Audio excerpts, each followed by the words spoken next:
Okay, if we may have your attention, please.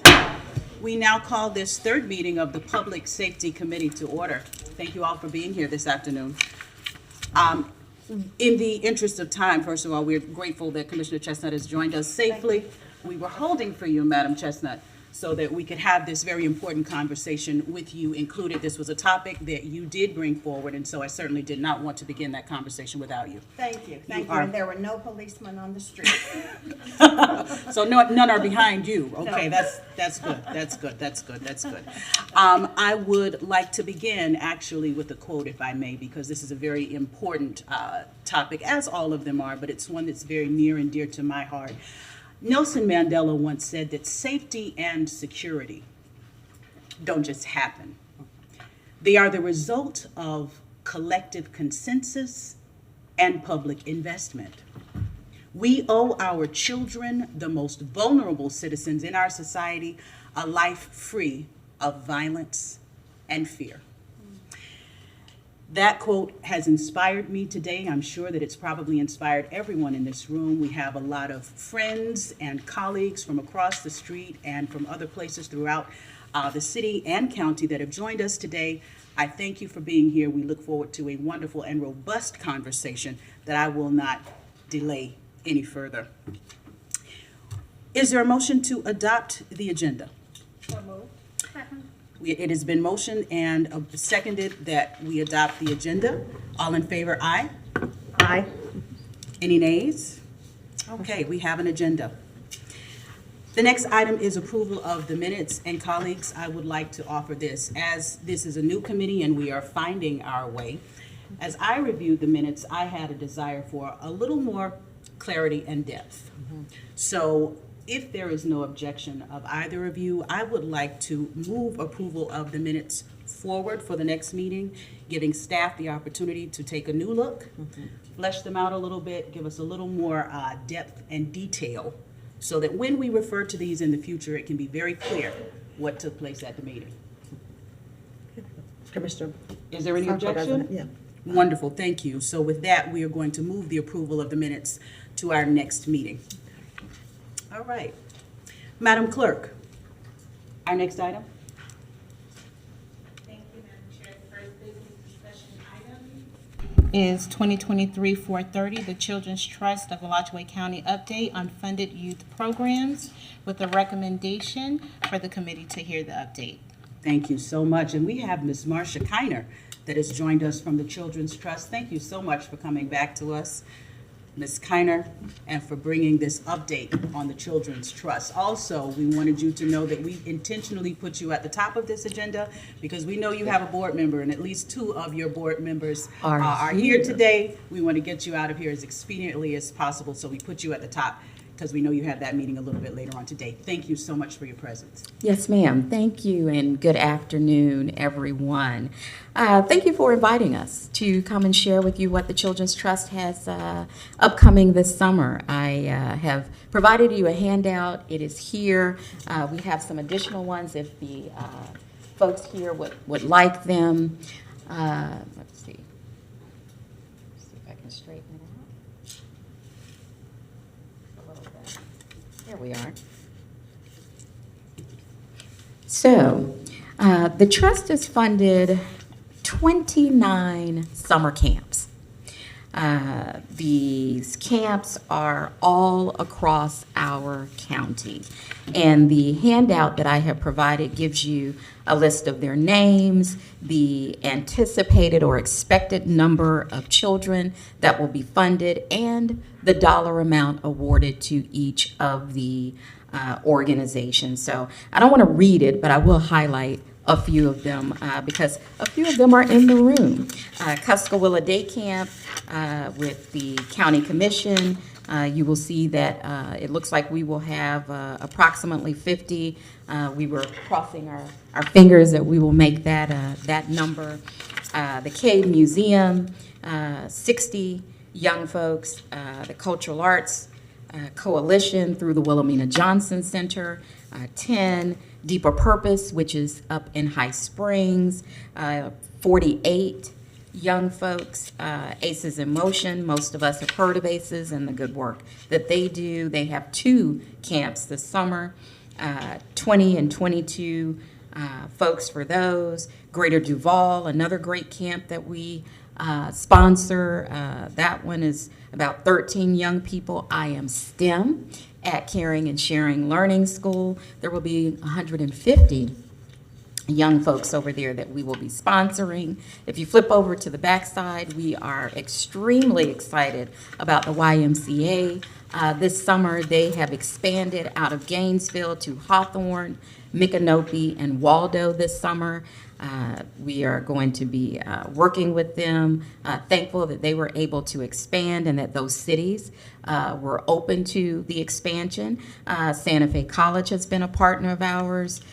Santa Fe will have, you'll see 2 camps, one of which will sponsor about 108 young folks. The Star Center Theater, one of our largest sponsors for summer camp, over 300 young folks. So those are our summer camps. You can see the dollar amount, over $1 million, actually almost $2 million. I keep banging this, so I'm going to move it. And I should have flipped this over.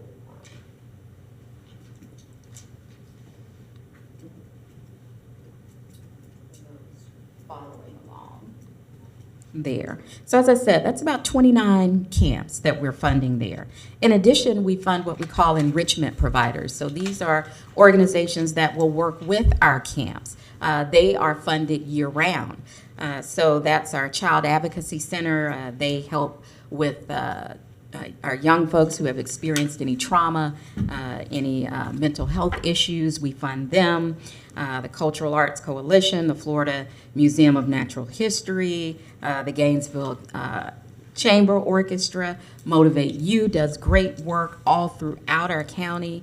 And these enrichment providers, as I said, they are year-round. So they will come into all of our providers, in addition to our summer providers.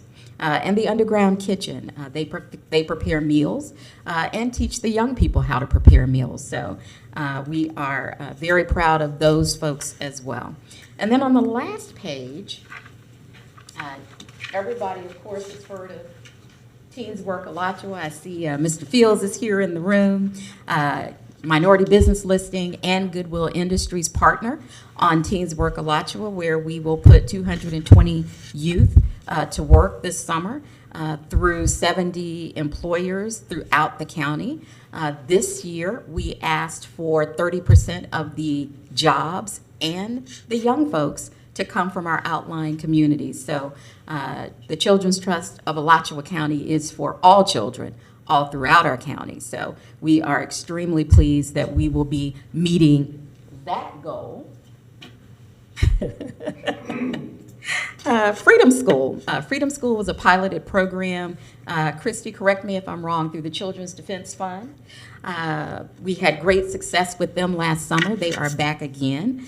So we awarded them again for 50 youth. And then Midnight Basketball, which we host through the city. We will be doing that again. I believe it kick-started, where's Cherie? In April? We signed a contract in April. Have they started yet? Okay, very good. So as you can see, we have quite a bit going on this summer that was funded by the Children's Trust. Questions? Thank you so much, Ms. Kiner. This is a very impressive list, and we see. I always love, obviously, to see where the city is falling within your funding mechanism, and it's great to see too. The county has a lot of wonderful things that are going on, and then just some of our stalwart organizations that are continuing to be able to do the great work that they've always done because you all are helping them. Commissioner Chestnut, did I see you? I was just going to say that this is very impressive. And is this the second year of funding? Second year? How many years? All of our funds? This is But going into our 4th year. Oh, wow. Yes. This is very, very impressive. Citizens should be very, very pleased with this. And the number of children or young people that you're going to impact. Is there an increase from last summer, or these are the same people you? So the RFP funded for last summer was 3 years. So these are, with the exception of one, almost all of these folks were funded last year. next year, and Christy, correct me if I'm wrong, I always turn to my resident expert, Christy. Is it 2025 that we'll have a new RFP for our summer programs? Okay. And then additional folks would have the opportunity to be funded. Okay, excellent. Thank you. You Thank you, conclude? Madam Chair. I conclude. Absolutely, absolutely. Yes, Commissioner Falco. Thank you, ma'am. Thank you, Ms. Kiner. Yes, ma'am. I did have a question as far as the TeensWork Alachua, and I know, speaking as the City of Gainesville Commissioner, I appreciate all the same that you made that dedication that 30% have to be from outside. So I commend you for that point. I did have a question about the type of, I guess, employers or, I guess, work or payment. Are we talking about like living wage? Are we talking about skills that are transferable? Are we talking about stocking at Publix? No. All of the above. So, for instance, our kids could go out and get a job at McDonald's, right? So we are not looking for those kinds of jobs. We're looking for jobs with the city commission, with the city, with GRU, with the county, with the school board, businesses. We want to give them, what we found last year was that the majority of our young folks were 14 and 15. So this is their first opportunity at working, right? So there's going to be employment training, resume writing, certainly career skills, what else? What am I missing? Financial real- literacy, because very this real is job their training. first. Okay. This is their first paycheck, right? So a little bit of everything is going to be a part of the program, or is a part of the program. Are all those slots filled yet? They are not. So Okay. we are, I believe, right now we have about 50 of the employers. Wait, are you talking about employers, or are you talking about children? The children. The children. So we believe we've met our threshold for the children. Yes. Well, I have a kid to sign up next year. Yes. No, I mean, I have a 14-year-old. No, but this is wonderful. I'll just catch you later about it. Like, this is a great, I think, opportunity that'd be useful even outside of the summer, balancing academics and whatnot. But I think it'd be something I would love to see replicated beyond, the summer. Just because it is a wonderful, kind of like school, the kids take off for 3 months and they forget things. Kind of like, oh, well, I took off for 9 months. I don't know how to dress for work. I think it'd be an interesting program to follow, and I'll just contact your office for more info. Thank you. Thank you, That Madam. sounds Certainly. wonderful. Thank you so much, Commissioner Sacco. I am really interested, Ms. Kiner, in this as well. You and I have had some conversations where we've had the opportunity to meet in my office as we discussed how this type of program also will help us to address gun violence. And that's a future conversation. As a matter of fact, that topic is going to come back up at our next meeting. But with regards to this is the second year, am I correct, that we have done the TeensWork? Yes. Okay. Yes. And how have we tracked the data from that? Because I'm really interested in knowing, what we did last year in terms of how we collected data, what that data showed. I'm sure we will follow up this year collecting data after the program concludes, and I'd really be interested in seeing it at that point so we can kind of begin to track our progress. I'm going to ask Christy to come up and give you an overview of that. Christy Goldwire is our Director of Programs. So Christy is intimately involved with the process and everything that goes on with our program. So Christy, if you can address the data question. So at the Children's Trust, we do have Bonnie Wagner, who is our Research Evaluation Coordinator. And so all of our programs, there are different performance measures, different data sets that we are collecting, from demographics to, where the youth reside, background information about who we are supporting, the families that we're supporting. But then we're also collecting information as it relates to their job readiness skills, where they started, where they ended, how many of them are interested in returning. There's also some information that we're collecting from their employers. We keep that information, and then we're able to compare to this summer. So we'll collect similar information. We also are going to be starting in October using our SAMMON system, which is our data information system, which then our data policy allows us to collect even more information, but we had to put that in place prior to. being able to collect more identifiable information. What we can do is share with you the information that was provided to our board. So we have a presentation for each program or each initiative after it ends. We can provide you with that information from last summer, and then when our program this summer ends, we'll be able to compare that information. We can always come back and present that information to you all also. I would be very interested in that. Thank you for that, Christy. Let me also ask this question. Are we collecting data from the youth themselves? Any Yes. type of focus groups? How was this? Did you enjoy this? Would you apply again next year? Absolutely. So Excellent. there were, we didn't have focus groups last summer, but that's a great suggestion that we can take back. But we did utilize surveys that we sent directly to the youth to try to eliminate any barriers. We also surveyed the employers also. So the youth had an opportunity to respond directly to us. We've got some great feedback that we can share with you all. Some of them came to our board meeting and shared how great they thought the program was also. There's some great speakers growing up in our county. So yes, it was through surveys. Outstanding. Commissioner Chestnut, I believe I see your light. Thank you. First of all, is there a need for youth employment during the school year? Is there a need for any after-school activity that's going to impact youth? Well, we I'll put it that way. We have after-school programs that we fund. Okay. But they're during the school year. So that was not included on what I brought to you today. We actually, at our meeting this afternoon, will be bringing forward the scope of services and what we're hoping our board will pass for the upcoming school year in terms of our after-school providers. Okay, I wonder if we could get that information. I'm very interested in youth being employed or having services. I guess the school year is August to May now, August to June June. 1st. Or whatever. But I think that there is a strong need for programming then as well. So then, your list this afternoon then exceeds the enrichment providers. Includes. Yes, ma'am. But you have more than.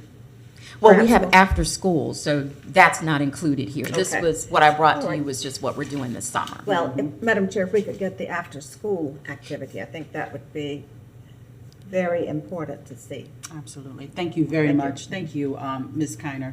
And Christy, I think that you all are doing wonderful work, and it's really responsive to the community's needs. I will tell you, and I think probably everyone in this room, certainly my colleagues on the dais have heard me say a number of times that in my conversations with youth about what will keep them safe, what will keep them out of trouble off the streets, they say we need places to go, things to do, mentors, and jobs. So I'm really appreciative of the work that you all are doing to help address their needs and the needs of their families. Thank you. And to your point, Commissioner Chestnut, I would like to see that as well.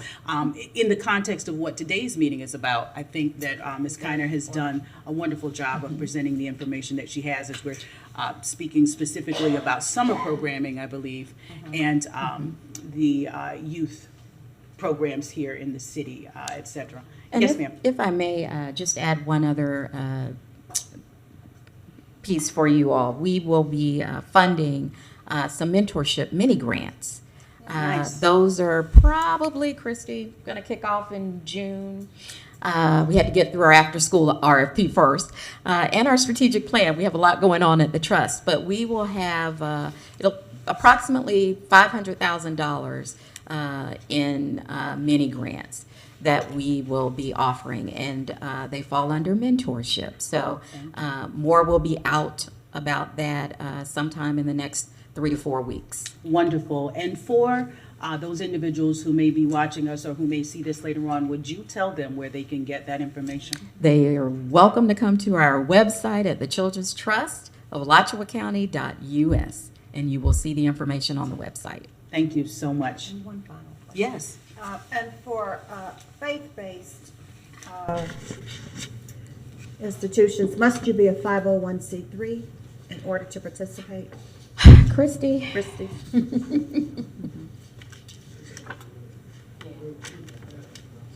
So our minimum qualifications include You can be a 501c3, but you can also be for-profit, faith-based. So we don't limit it just to not-for-profit organizations. Okay. But you must be qualified to conduct business in the state of Florida. Okay, thank you. You're welcome. Thank you. Thank you very much, Ms. Kiner and Christy, for that presentation. At this time, if there is no more discussion from the dais, we'd like to open it up to the floor. If anyone would like to speak to the issues that the Children's Trust has brought forth.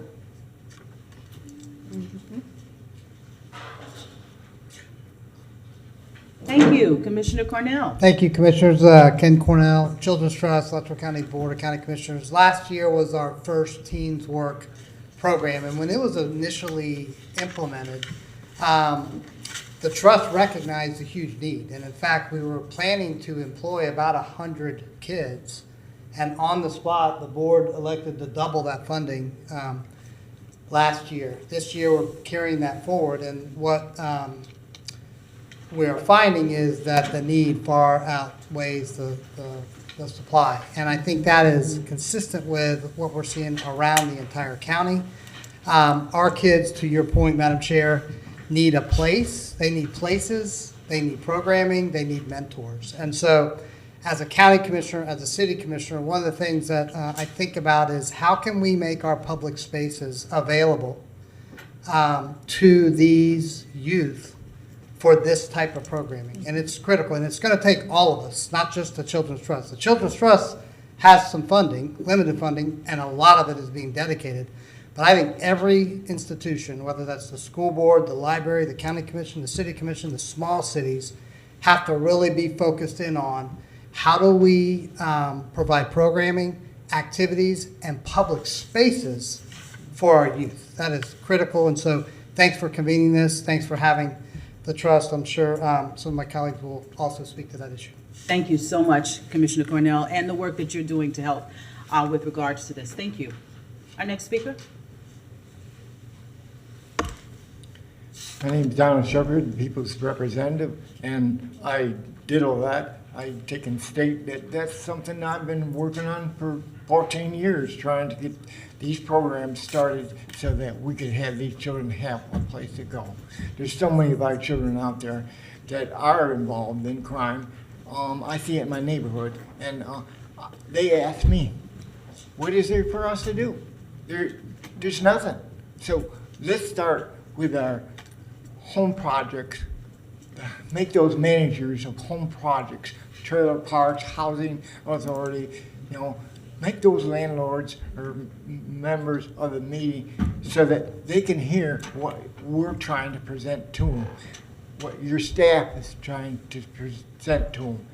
I wanted to get more info on this 50123, what that is, so that I'm educated about that. And as everybody knows, my heart, my goals, all strive around the people. And that's the only reason I'm here, is to represent them. This is what God's told me to do, and that's why I do it, day from day. We need to,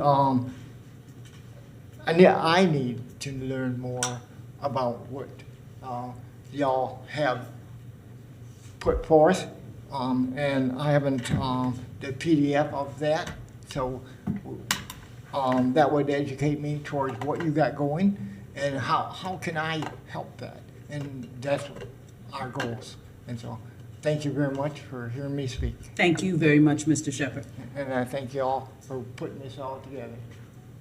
Absolutely. Thank you. Any more speakers to this item? Well, thank you. I'd like to say this. Commissioner Cornell, you made a point that is something that is really important to me as well when you talked about spaces and opening up those spaces. Right now, the city is facing probably one of the most challenging times that it has ever faced as we take a look at making some pretty serious cuts. That's going to determine how those spaces are used or how staff can use those spaces, if there may be staff to utilize those spaces. And so what that says to me is the opportunity hopefully exists for us to reimagine how our community partners and community organizations might be able to work with us to utilize the space. And as I'm saying this aloud, I'm sure that Madam Manager is listening. And I am hoping that at some point we can come back with a conversation, because you know the spaces, you also know what it is you're having to deal with in terms of the budget. But I hope that you will hear my heart, certainly, as I express a desire to figure out how we can continue and even bolster what we offer the youth and their families, but also doing that by bringing in the folks who can do that work alongside us. We know we're facing challenges, but I believe that if we can find ways, I know sometimes there are legal things that preclude, let's say, access to a building. But if there are ways that we can begin to re-envision that, so that we can bring in community partners for them to be able to do their work, but also for them to be able to provide services that perhaps fill some gaps that we may see ourselves facing, I certainly want to have that conversation. So thank you in advance for considering that, Madam Curry. Perhaps it'll be something that we agenda at a meeting.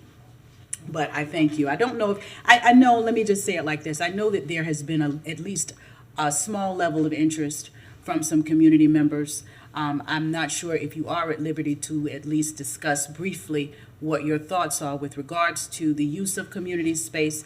And if you are not prepared to have that conversation today, at least in part, I'm fine with that. But just hear that I would like to have it in greater detail at a date in the near future. Absolutely, Madam Chair, members of the committee. Yes, we have in fact started to think about the partners that could come together with the city to continue to roll programs out that may be affected by future decisions that emanate from our budget. And so we have had several meetings with some community partners. I don't want to put anybody on the spot specifically because there's been no commitment of a specific dollar amount, but they clearly have expressed an interest. There is funding interest as well. Obviously, there are application processes that we have to go through, but interest has been expressed from a variety of partners to address potential gaps in services as a result of upcoming budget decisions. For sure. Thank you for that. I'm glad that some of those partners who may be in the room today can hear that, and anyone who is watching can hear that. We are paying attention. We are listening to you, and pretty soon in the future, Madam Curry, you think we'll be able to hear something more formally about that? Thank you very much. Thank you. Colleagues, anything else? Okay. All right, Madam Clerk, our next item. 2023-439, Alachua County Public Schools Summer Youth Programming, with the recommendation for the committee to hear the update. Are we, okay, thank you very much. All right, who is joining us from Alachua County Public Schools? Shane? Superintendent. Thank you very much. Superintendent of Schools, Shane Andrew. Always nice to see you. Thank you for being here today. Thank you, Madam Chair. Duncan Walker. Good afternoon, everyone. Shane Andrews, Superintendent of Alachua County Public Schools. And I didn't prepare a nice little handout for you, but I will share with you some of what we're doing, and I can get you more information if needed. You know, we're wrapping up school. Graduations are coming. And then right after we're done, May 31st is the last day of school. We'll go ahead and kick off our extended school year, which starts June 5th. And we're going to run our extended school year a little bit longer than we have in the past. So that will be running June 5th through July 7th. And of course, we're extending it to extend learning and support our kids here citywide and in the county as much as we possibly can. We've also at some of our, well, all of our turnaround schools, we've extended the school day at those schools for 28 students. So the extended school year runs June 5th through July 7th from 8 to 1. At each of our 7 turnaround schools, we're going to be extending the day for 28 students based on data, selecting them and supporting them from 1 until 5, but kind of in the afternoon shifting into math and science, into a STEM focus. So that's going to be happening this summer. We're excited about it to extend those learning opportunities. And as far as summer feeding goes, we're also, and with the extended school year, we've expanded our extended school year. We have some programs in secondary as well. So at the middle and the high school, we're opening up the doors for students. And in the past, we've had just selected sites for elementary schools. To kind of explain that, we're offering the extended school year at all of our sites this summer to better support all of the students within the various communities here in Alachua County. And we're providing them transportation. So we're doing a big reach there, and we're hoping to have all the employees to make that happen. As far as summer feeding, typically we offer summer feeding through July 21st at all of our feeding sites, which is usually around 80 sites. And we offer free food for anyone 0 to 18. We will continue that this summer. And shout out to Mrs. Eunice and our Food and Nutrition Services Department for the work they do in feeding our community throughout the summer. We've even expanded. Normally we feed at sites where we offer support with summer programs and or our schools, but we've added 3 additional sites in the Hawthorne area to help feed students and families out there that are not on school sites. And Mrs. Eunice mentioned that this morning in cabinet, and she'll be coming forth with more information. So it won't be long, and we'll be flooding the social media airwaves with all of the sites to feed our students and families here in the school district. And again, you don't have to be a public school student to receive food, just between 0 and 18, and we'll feed anyone. So in some of those programs that's similar to COVID in the sense where we gave out food for the weekend, we'll be doing that as well at some of those sites. So certainly we collaborate with CTAC, and we just want to say thank you to our CTAC team. They've just been incredible in their outreach within our community all over throughout this county. Can you tell us what CTAC is, Shane? Children's Trust Association. Thank you. Yes, ma'am. Thank you. I know you know, but for those watching, but our Children's Trust of Alachua County, officially that's what CTAC is. Don't let me make up the association piece. Right, Commissioner? I didn't know I was speaking today, so help me here. Anyway. You're doing great. I was invited and I came and.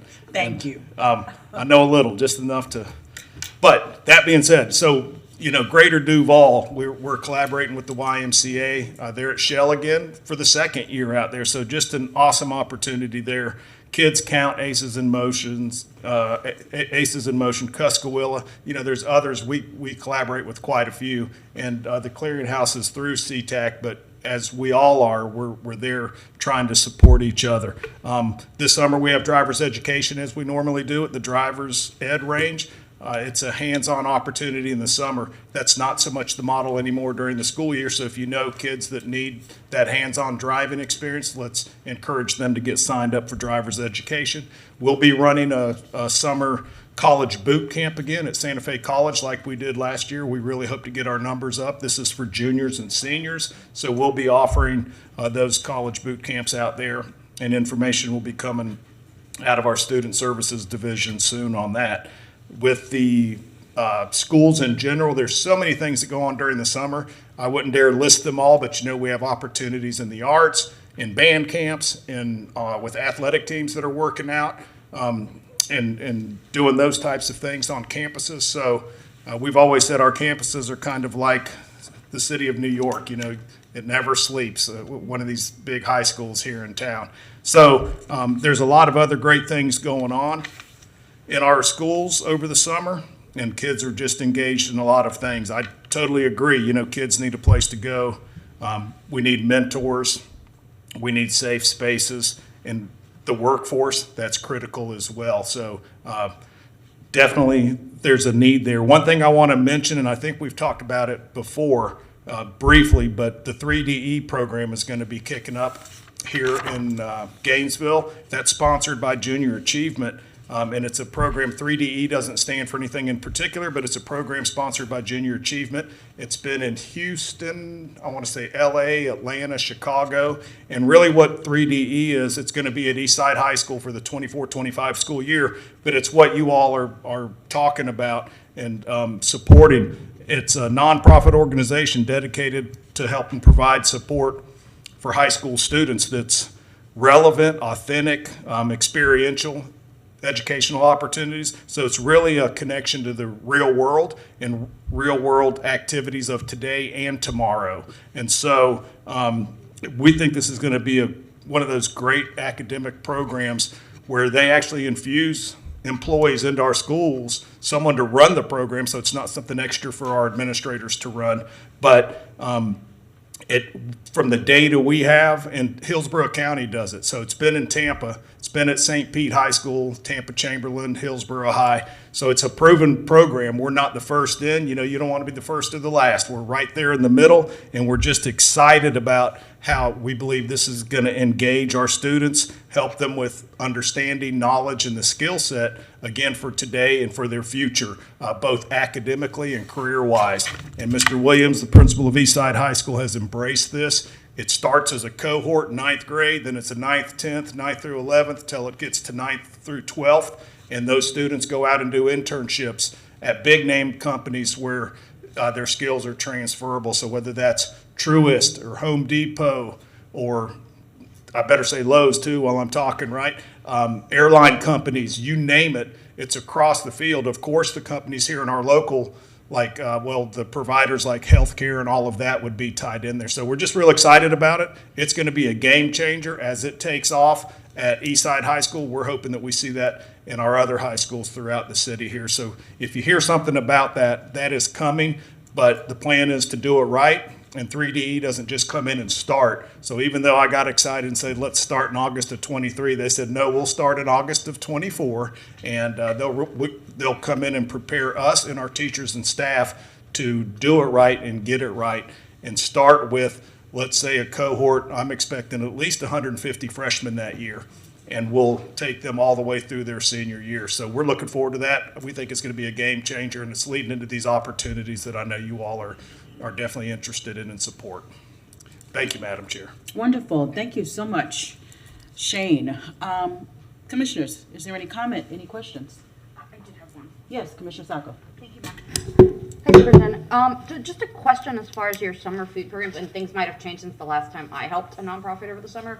But nonprofits can also, I think the method they had before, so if they're running like a program and they have funding, but they're not affiliated formally with the school, they can submit like numbers and names to you and some kind of information at least to get the food given to them en masse, like someone can go pick up for like the week or at least the day. Correct. Some variation of that. Correct. If they will submit that to Maria Eunice, she's our Executive Director of Food and Nutrition Services, then we do prepare that at different satellite sites. And yes, if folks can come pick that up, we help provide food in that manner. Is that part of the that mass kind of campaign of information that will be rolling out?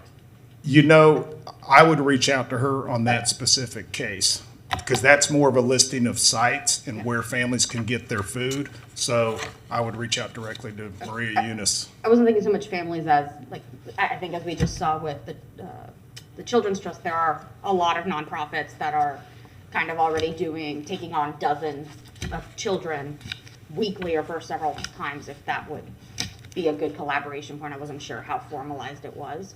Right, and I'll make sure that I share that information with them. But, Got it. But there, I think most everybody is tied in, but Okay. it's a great question, and we do want to, try to help everybody. So we'll double check Okay. and make sure that, and if you know somebody, you can have them contact us directly. Okay. And we'll make Yeah, sure. good we for help us to them. know too, if we Absolutely. bump into anyone.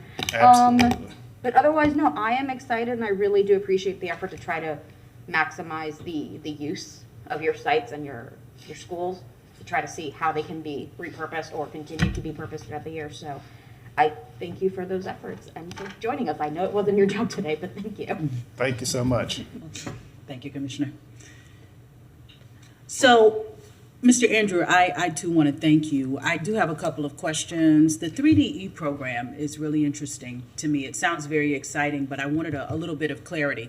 Is there a selection process for that program, or is every freshman that is entering next year going to participate? How does one participate in the 3DE program? So that's a great question that we're trying to figure out. Okay. Because of course, in my vision, I'd like it to be accessible for every freshman. Major program, let me stress that, it's a major program, if you will, but it's a major program opportunity. And so, and when they do the cohort, it's infused through all of the curriculum, not just one special class. And so we train the whole team of teachers coming in that freshman year, and we build out from there. But of course, yes, in my vision, I'd love it to see, I'd love to see every freshman at Eastside in the major program involved with that. So the question then comes to 3DE, can we handle that capacity?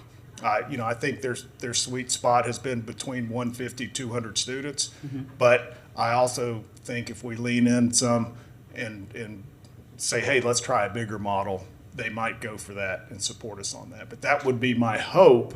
I don't know if it's something where they say, well, it just doesn't fit into our model. Right, right. Do you know roughly how many students we expect who will be entering the freshman class at Eastside?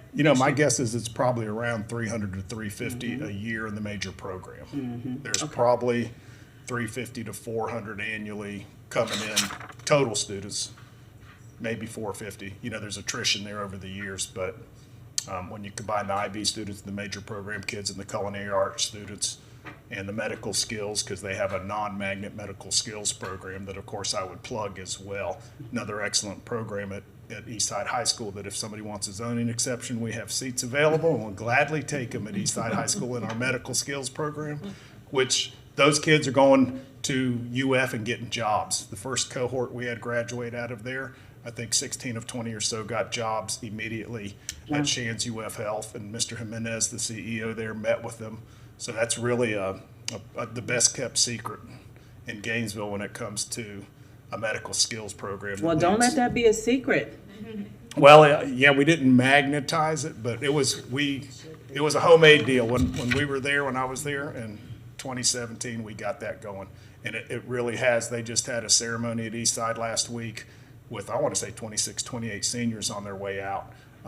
Just phenomenal. So, correct. I have let my folks know that let's recruit for that program, even though it's not a magnet. But Thank you. Let's share it with our children who that might be the right spot for them. Absolutely, absolutely. Thank you so much for that. I wanted to also ask you about Duval. There are a lot of questions about what is happening with it. I see a lot of opportunity. I have a bird's eye view, so I get a chance. Right across the street, correct? So I get a chance to see the space being utilized, which is wonderful. It's great. And I know that there are several nonprofits that are doing wonderful work out of the space. I believe you shared with us at least a few of them that are operating out of Duval Early Learning Center. Now, what is the plan, if any at all, Mr. Andrew, that you can share with us for the space?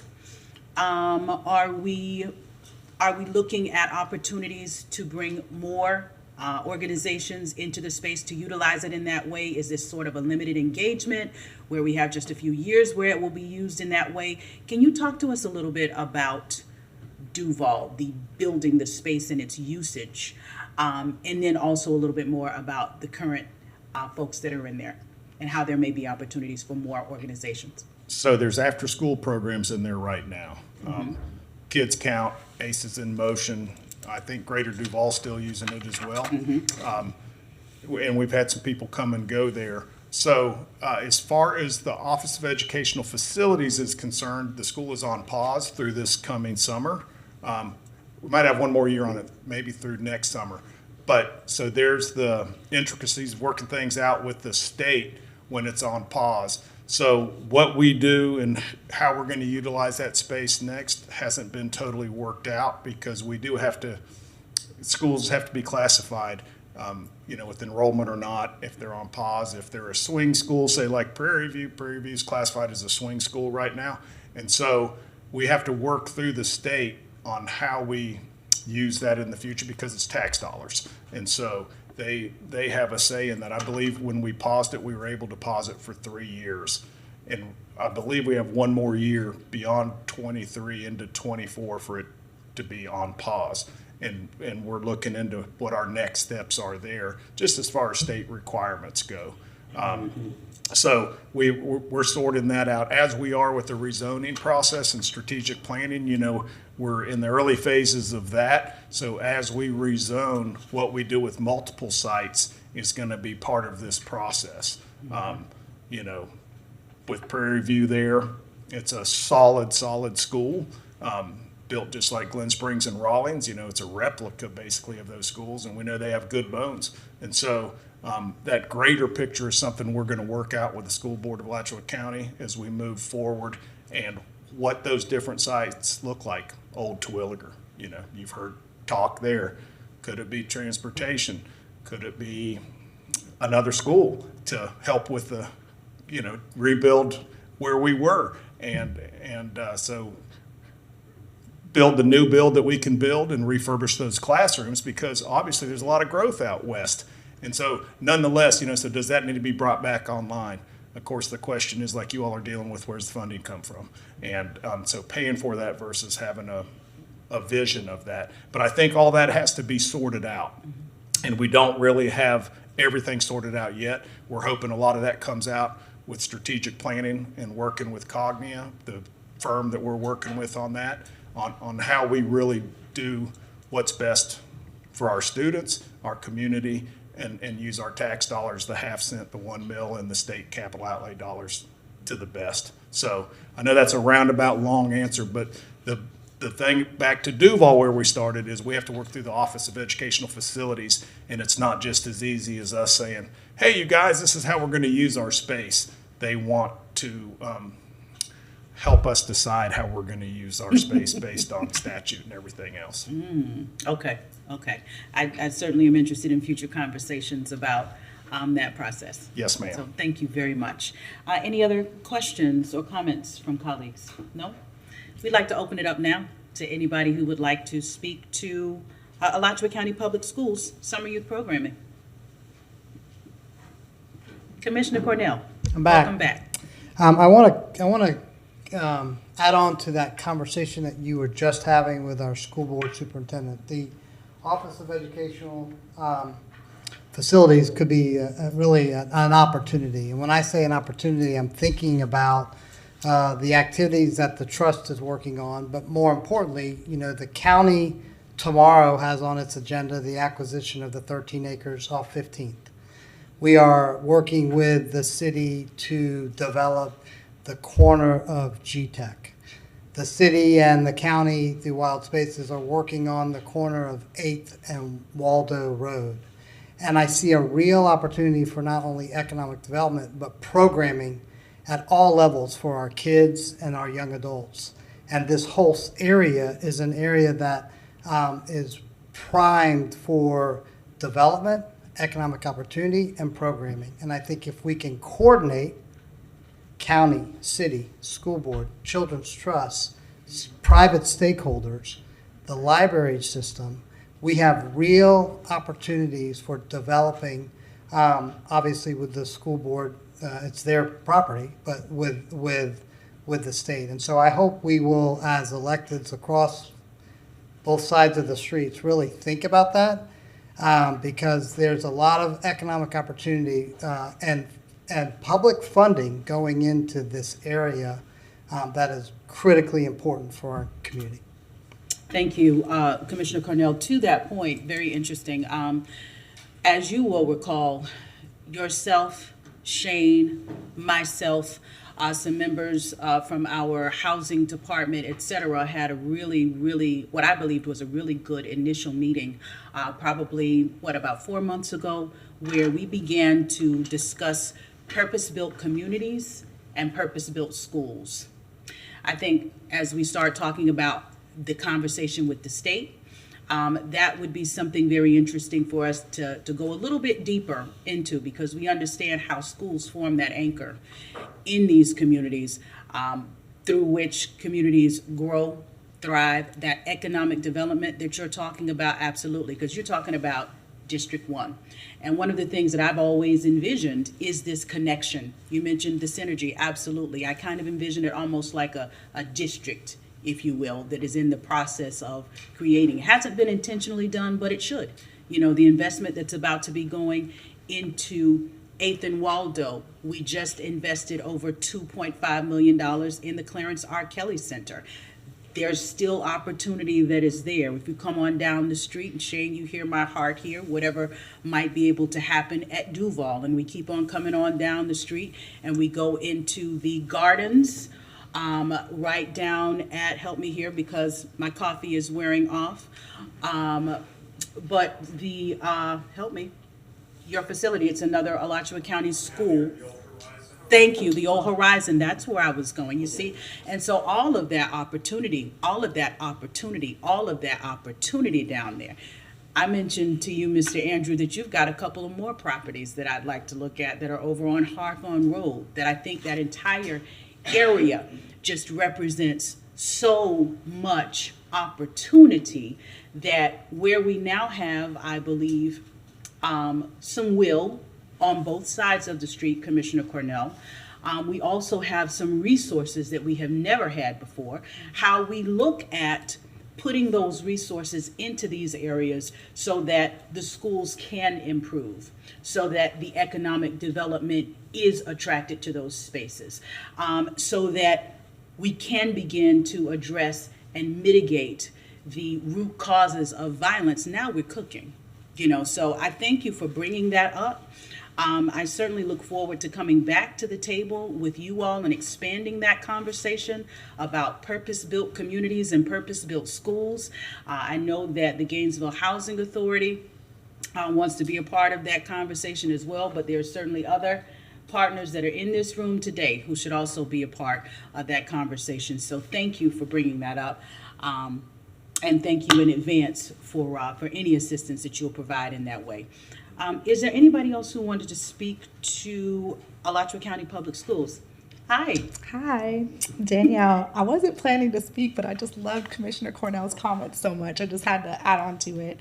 My name's Danielle. I'm a community organizer, and I just really love this idea that we're talking about the opportunity for collaboration, and just something that came to my mind while these things were being spoken about utilizing space and maximizing collaboration is there are a lot of people who do programming themselves, like just as themselves, that are not part of organizations but are trying to start organizations like myself. I just actually finally, after 4 years, got paperwork on file with the state. I'm trying to get it done with the IRS.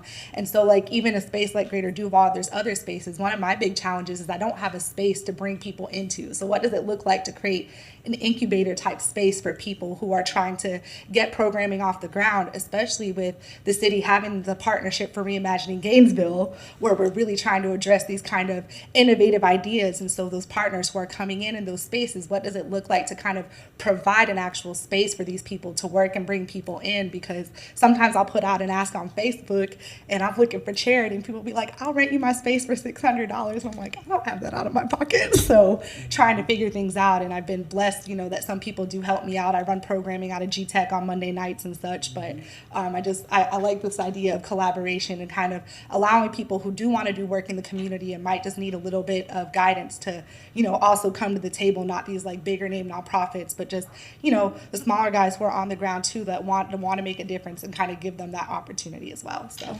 Absolutely. Thank you for that, Danielle. I've had the opportunity to participate in some of the programs that you run, and we certainly, participatory defense is one of the things that you're doing, and we're really grateful. I've seen that be very helpful to a lot of the individuals in the community. So thank you for that, and thank you for your comments. Hold us to this, because I think that there's much opportunity as well to expand on those opportunities to create space. Thank you. Mr. Shepherd. Yes. What I want to speak about is where is this money coming from, okay? I hear all this talk about money going here, money going there. Where is it coming from? Is it coming from the Democratic Party? Or is it coming from the Republican Party? This is where we need to take and let the public know where this money is coming from. When people approach me, I say, I don't know, because nobody's saying where's the money coming from. So that's what we need to do in first base. Second base, we need to stop kicking the can down the road, not labeling where the money's coming from. Two, that Republican Party is crumbling in their own selves because they're allowing Democrats to kick the can down the road. If you watch TV, you see that.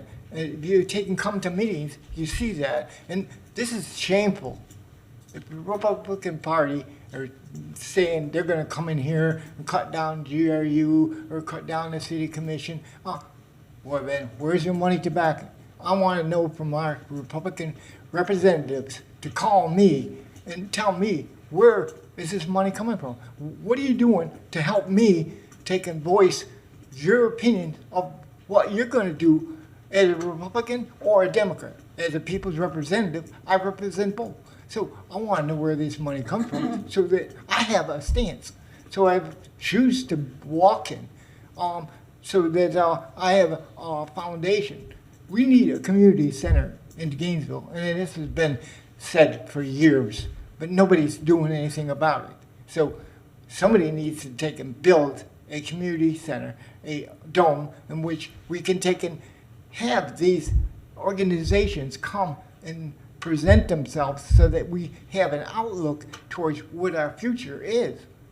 We're walking blind because we're not knowing where is this money coming from. How do we get this money? You talk about grants, but you don't say where the grants are coming from. Are they coming from the Democratic Party or the Republican Party or from the state or what?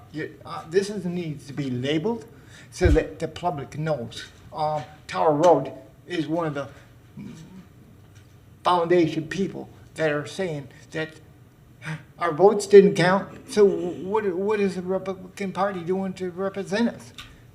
And your representative in the Republican Party or the Democratic Party, nobody's contacted me on their outlook. So I want that to happen within the next 7 days, and that's a business calendar, 7 days. And I'd like to have this happen within the next 7 days. And everybody knows my phone number, 352-451. 4354. And why they haven't called me or contacted me or sent me a letter, all they got to do is contact the city hall. Our commissioners know this, and so that's what I have to bring to the table. I like what. And Mr. Shepherd, we're going to have to wrap up. Well, Thank you for your comments, but yeah, you know what, because you're about 22 seconds over. But please, go ahead, feel free to conclude. Okay. So once again, I want to thank everybody for doing what they're doing. But let's put a label on it. As Pretty Woman says, let's march forward with that label. So Yes, that sir. we know what shoes to buy. Thank you very much, Mr. Shepherd. And just to kind of put you at ease, because I can appreciate your attention to fiscal responsibility. Just to put you at ease, this conversation today is really just an organic conversation where we're sharing ideas and we're hearing updates. So don't worry yet about where the money is coming from. We haven't begun to talk about money just yet, but thank you for your attention to that. When you have a 4-year-old coming up to you and asking you who is providing this money to take and build our playground or to build these places you say you are coming up with, when is they coming up with? A 4-year-old. So if that can come from a great mouth of a 4-year-old, let's do something with it. Let's run with what he has brought to the table and y'all have so that we can have a better city. Thank That's you, what I'm Mr. about. Shepherd. Thank you. Thank you so much. Any more comments with regards to the school board presentation? Thank you so much, Mr. Andrew, for being here with us today. We greatly appreciate that, and thank you, everybody, for your comments and your insight. Madam Clerk, our next item. 2023-456, Alachua County update on youth summer programming with the recommendation for the committee to hear the update. All right. And we do have a representative from Alachua County here with us today. Thank you so much for joining us. Is this Ms. Bass? Yes. Wonderful.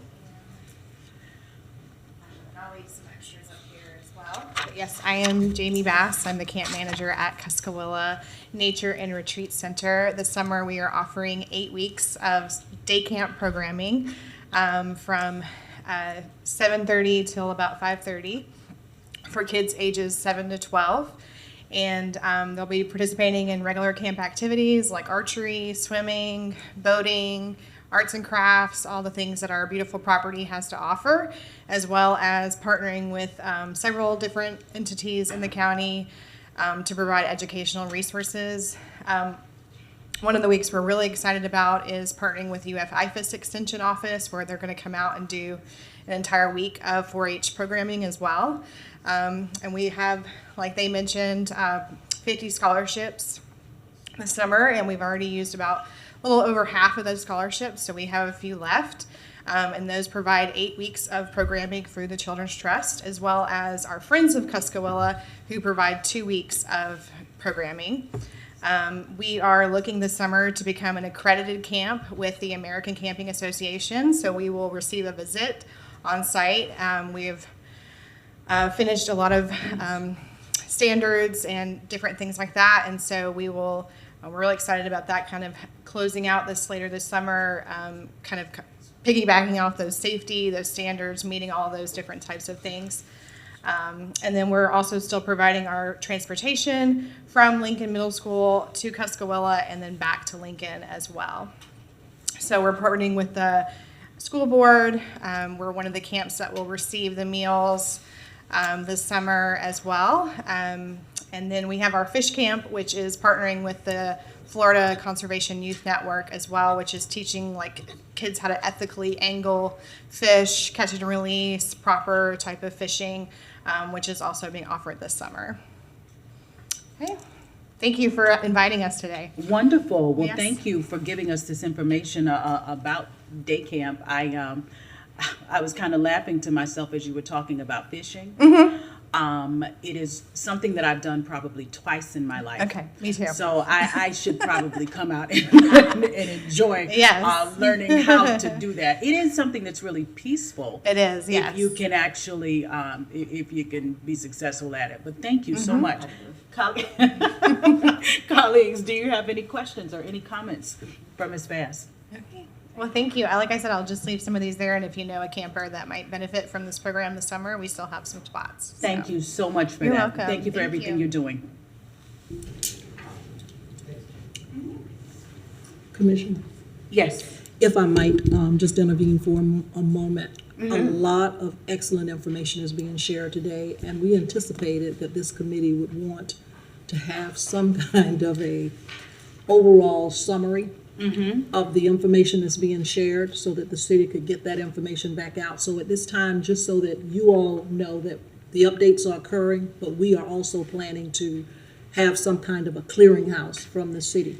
So if Jennifer Smart, if you would allow her to come, just so that you all have a comfort level that this information is being taken in, and we'll put some kind of a trifold in addition to our website sharing. Jennifer, if you would.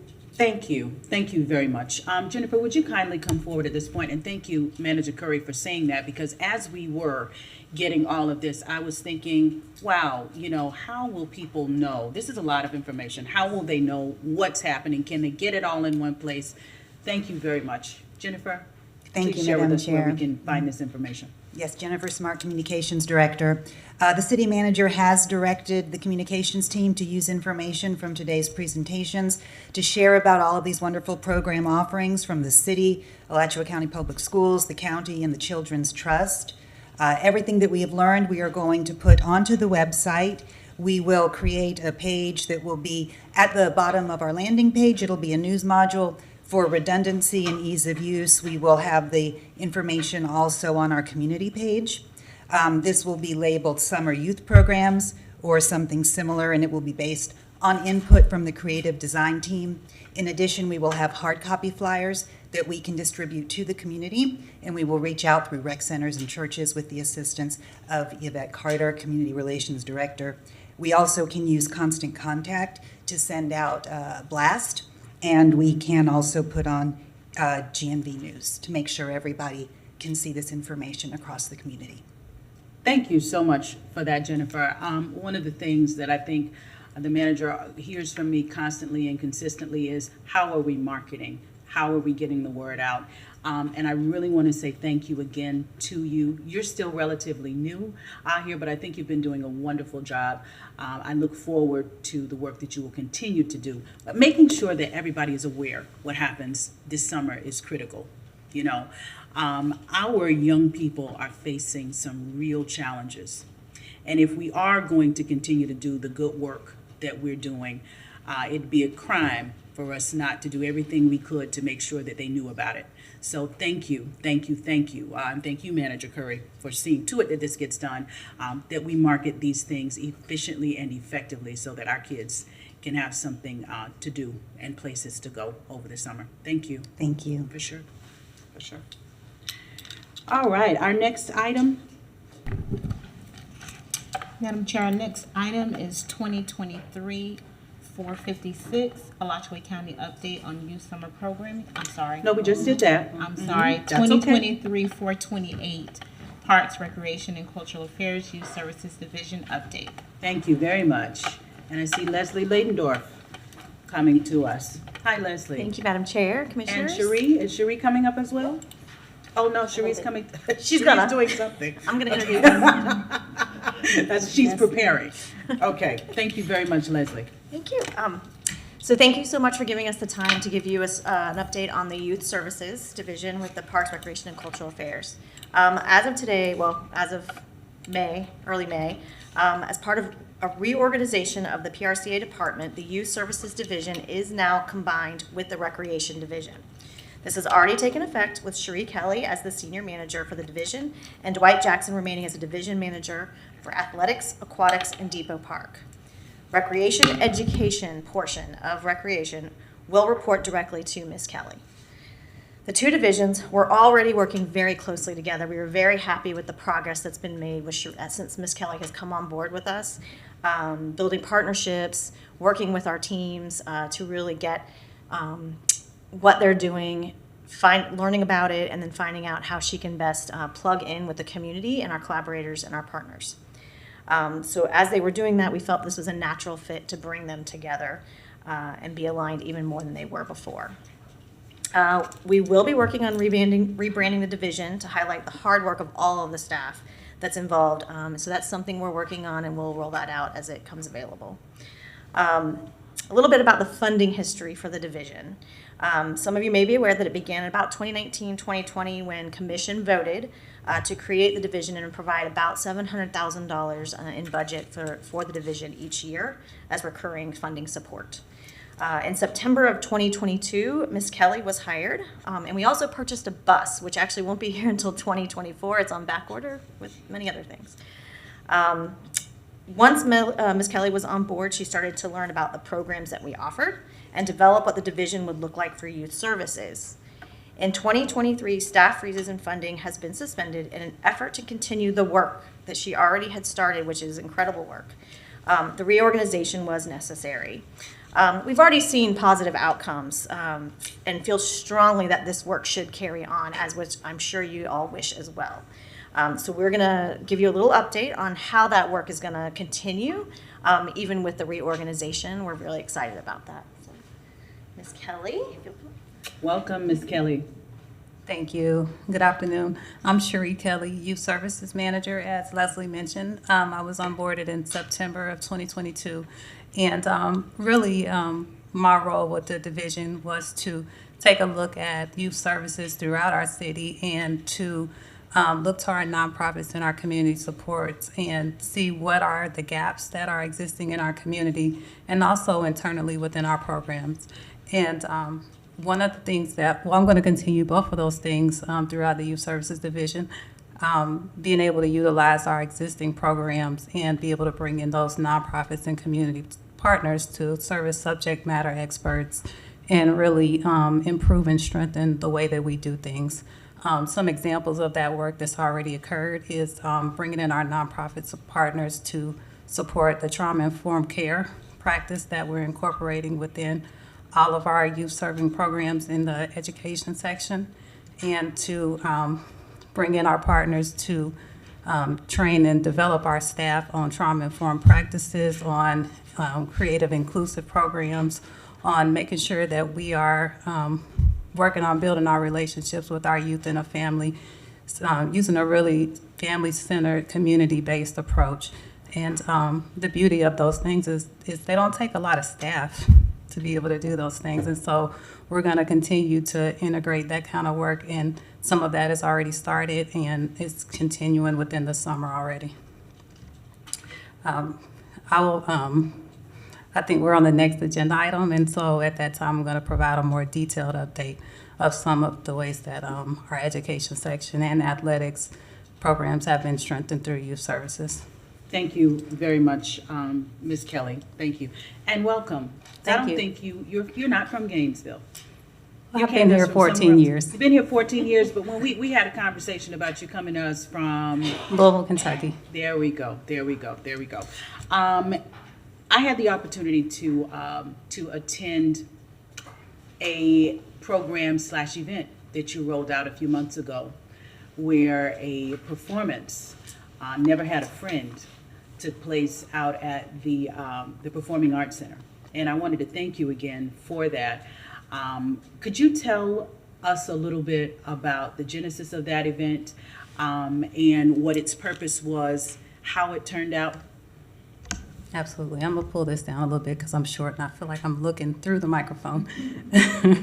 And so the Never Had a Friend play is it's really a transformative and amazing experience for anyone who has the opportunity to participate in that.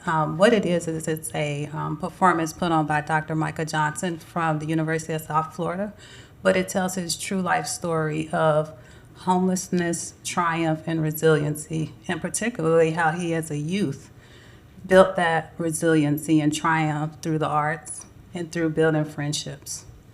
It is a performance that touches people on so many different levels, whether you are a youth serving agency, whether you're a youth who's having some challenges yourself, whether you are a school board or faculty member who are invested in building up the youth in our community. And you'll hear a little bit more about that in our own update because we're bringing it back. But it really is a powerful experience, and working with Dr. Johnson in a way to bring that performance to Gainesville and really do it in a way that's trauma-informed by creating a safe space for youth who participate in that, and bringing in a mental health expert there to be able to really connect and provide supports ongoing is really the blueprint that we've established for that work. Well, thank you for that. I thoroughly enjoyed that. I think everybody on the dais knows my affinity for the arts. It was an amazing performance. And when I talked to the youth, this is the kicker, it doesn't really matter whether I liked it, but when I talked to the youth who came, they were so taken by it. They were asking when we were going to do it again. So did I hear that we're talking about that later? We are. Okay, wonderful, wonderful. We'll save that for then. Colleagues, are there any questions for Ms. Kelly? Any? Okay, all right. Well, thank you for that. And also, Leslie, Ms. Ladendorf, we want to open it up to the floor now if there's anyone who'd like to speak to Parks, Rec, and Cultural Affairs, the Youth Services Division update. This is a brand new division. And Madam Curry, if you would, just in case there's anybody that is watching, can you provide us with a little bit of context?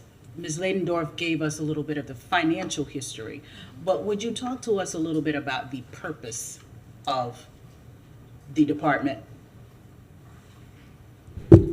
Or division, I should say. Okay, I was about to ask the division.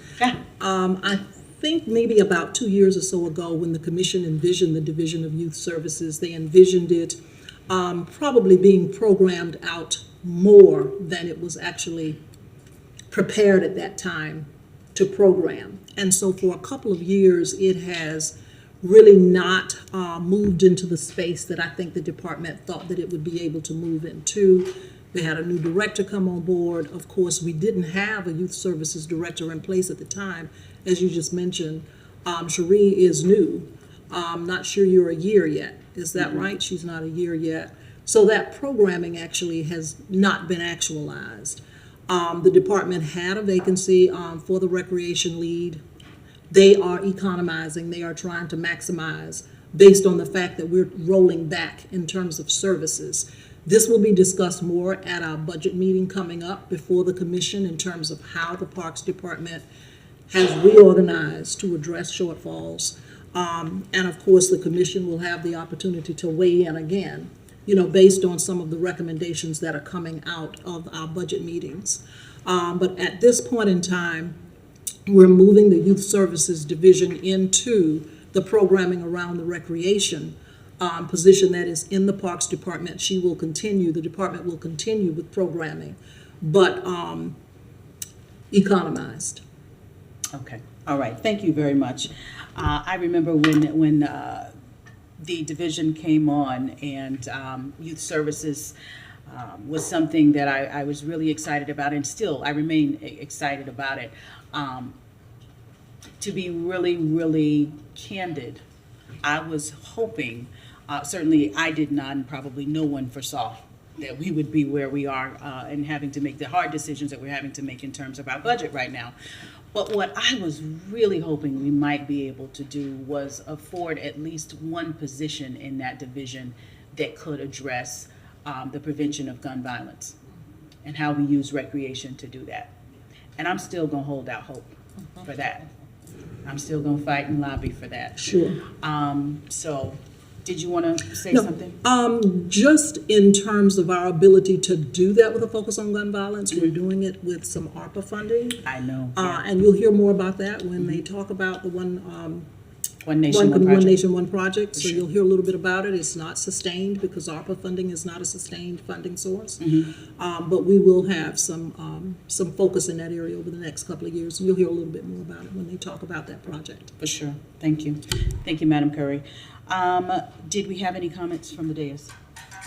If you don't mind, and to everyone out in the audience, I think because the next couple of items are coming from the city, if we can, just in the interest of time and trying to be as effective as we can, I'd like to take the next few items and then have public comment include all of those, because it's all city operation. Okay? All right.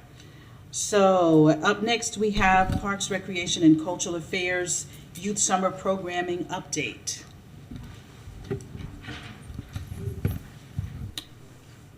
And I see Dwight. Is Dwight coming before us, or? Okay, Ms. Kelly's coming back.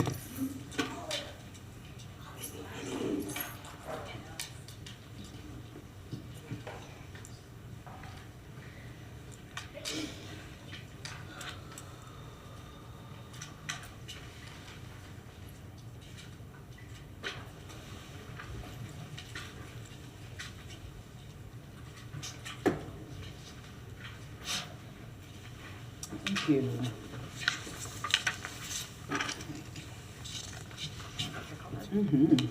Adventures in Play. Okay. And the Nice. overhead is on.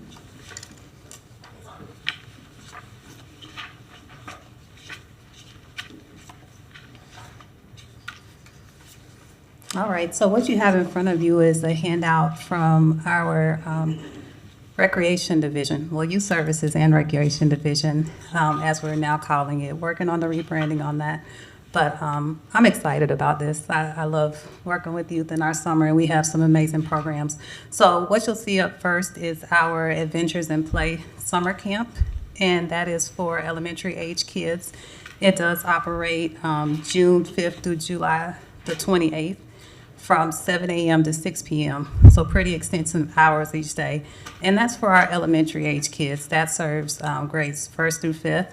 And this year, our Recreation, our Education Division, which oversees this program, has really taken a look at some of the program offerings, and they've looked at each week, and they're offering a different theme each week. So, for example, there is themes around animals and being a detective, pop culture, STEM, water fun. And we're also going to be taking some really amazing field trips to give the youth some additional opportunities this summer that they haven't been afforded in prior years, some due to COVID. We're going to be operating our Adventures in Play Summer Camp at our Alberay Massey West Side Park Recreation Center, and also at our East Side Recreation Center, which is located there in Southeast Gainesville. We're going to serve 60 and 40 students respectively at those sites. And we are currently working to fill our enrollment at those sites.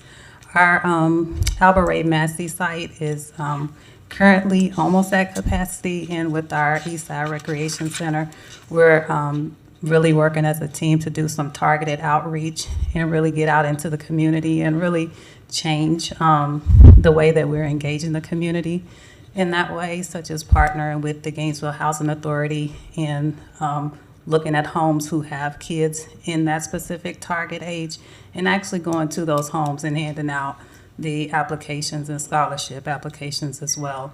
That is one thing I want to make sure I mention with this program is that scholarships are available, and those scholarships cover 100% of the summer camp fees, or the city resident fee, that I would say. And those are open until May the 18th. And so that's currently available. We're also working with those communities that may have transportation challenges and seeing how we can utilize our staff to get out there early in the morning and get the kids over to our programs. We do recognize that transportation is a significant barrier, particularly in general, but in the summer even more so when there's not a school bus available. So how can we make sure we get those kids to our programs, either through our city vehicles or also by doing things like working with churches who may be able to transport kids. And so those are just some of the ways that we're really, again, looking at how we can partner with the community through youth services to really improve what we're doing. We also are offering our teen camp at the T. McPherson site. Teen camp focuses on life skill building, leadership, motivation skills, and summer learning. And that's for our 6th through 8th graders. It operates at the same hours as our Adventures in Play summer camp. And again, scholarships are available. I do want to also mention that for all of our summer camp programs, whether elementary or teen, if students are not afforded a scholarship, they can also easily receive 50% reduced rate in fees if they turn in proof of their free or reduced lunch application. And so that's available for any student or family that turns in that application. They would automatically get 50% off on the rates for those programs. The next A question. Yes. How is this information disseminated to families? So lots of ways. So I believe in lots of layers of marketing, right? You got to cast a wide net. And so it's out on our social media platforms. It's out through our City of Gainesville website. It also goes out to all of our after-school families at all of our sites currently. We have a listserv of churches. We have a listserv of youth-serving nonprofits and organizations. This is my 3rd meeting in the last week where I've talked about these programs as well, because people are so excited to hear about what we have going on. So those are just some of the ways. And then also, like I said, really that community outreach, getting out in the community and knocking on doors and making sure that it's going out to people in a way that is accessible. Okay, and you said it's what's the date to register? It's not March 1? It's currently open for registrations. You may be mentioning the scholarship deadline is May the 18th. May 18th. Yes, and so registration will remain open until the sites are full. Okay. All right. Thank you. Thank you. Madam Chair, just one other question on this one. And where is the East Side Community Center? I'm sorry? East Side Community Center? Where is it? At Cone Park. Okay. Yes, that's our location there at Cone Park in Southeast Gainesville. So I believe it's Okay. It 20. might be a good idea to put Cone Park there.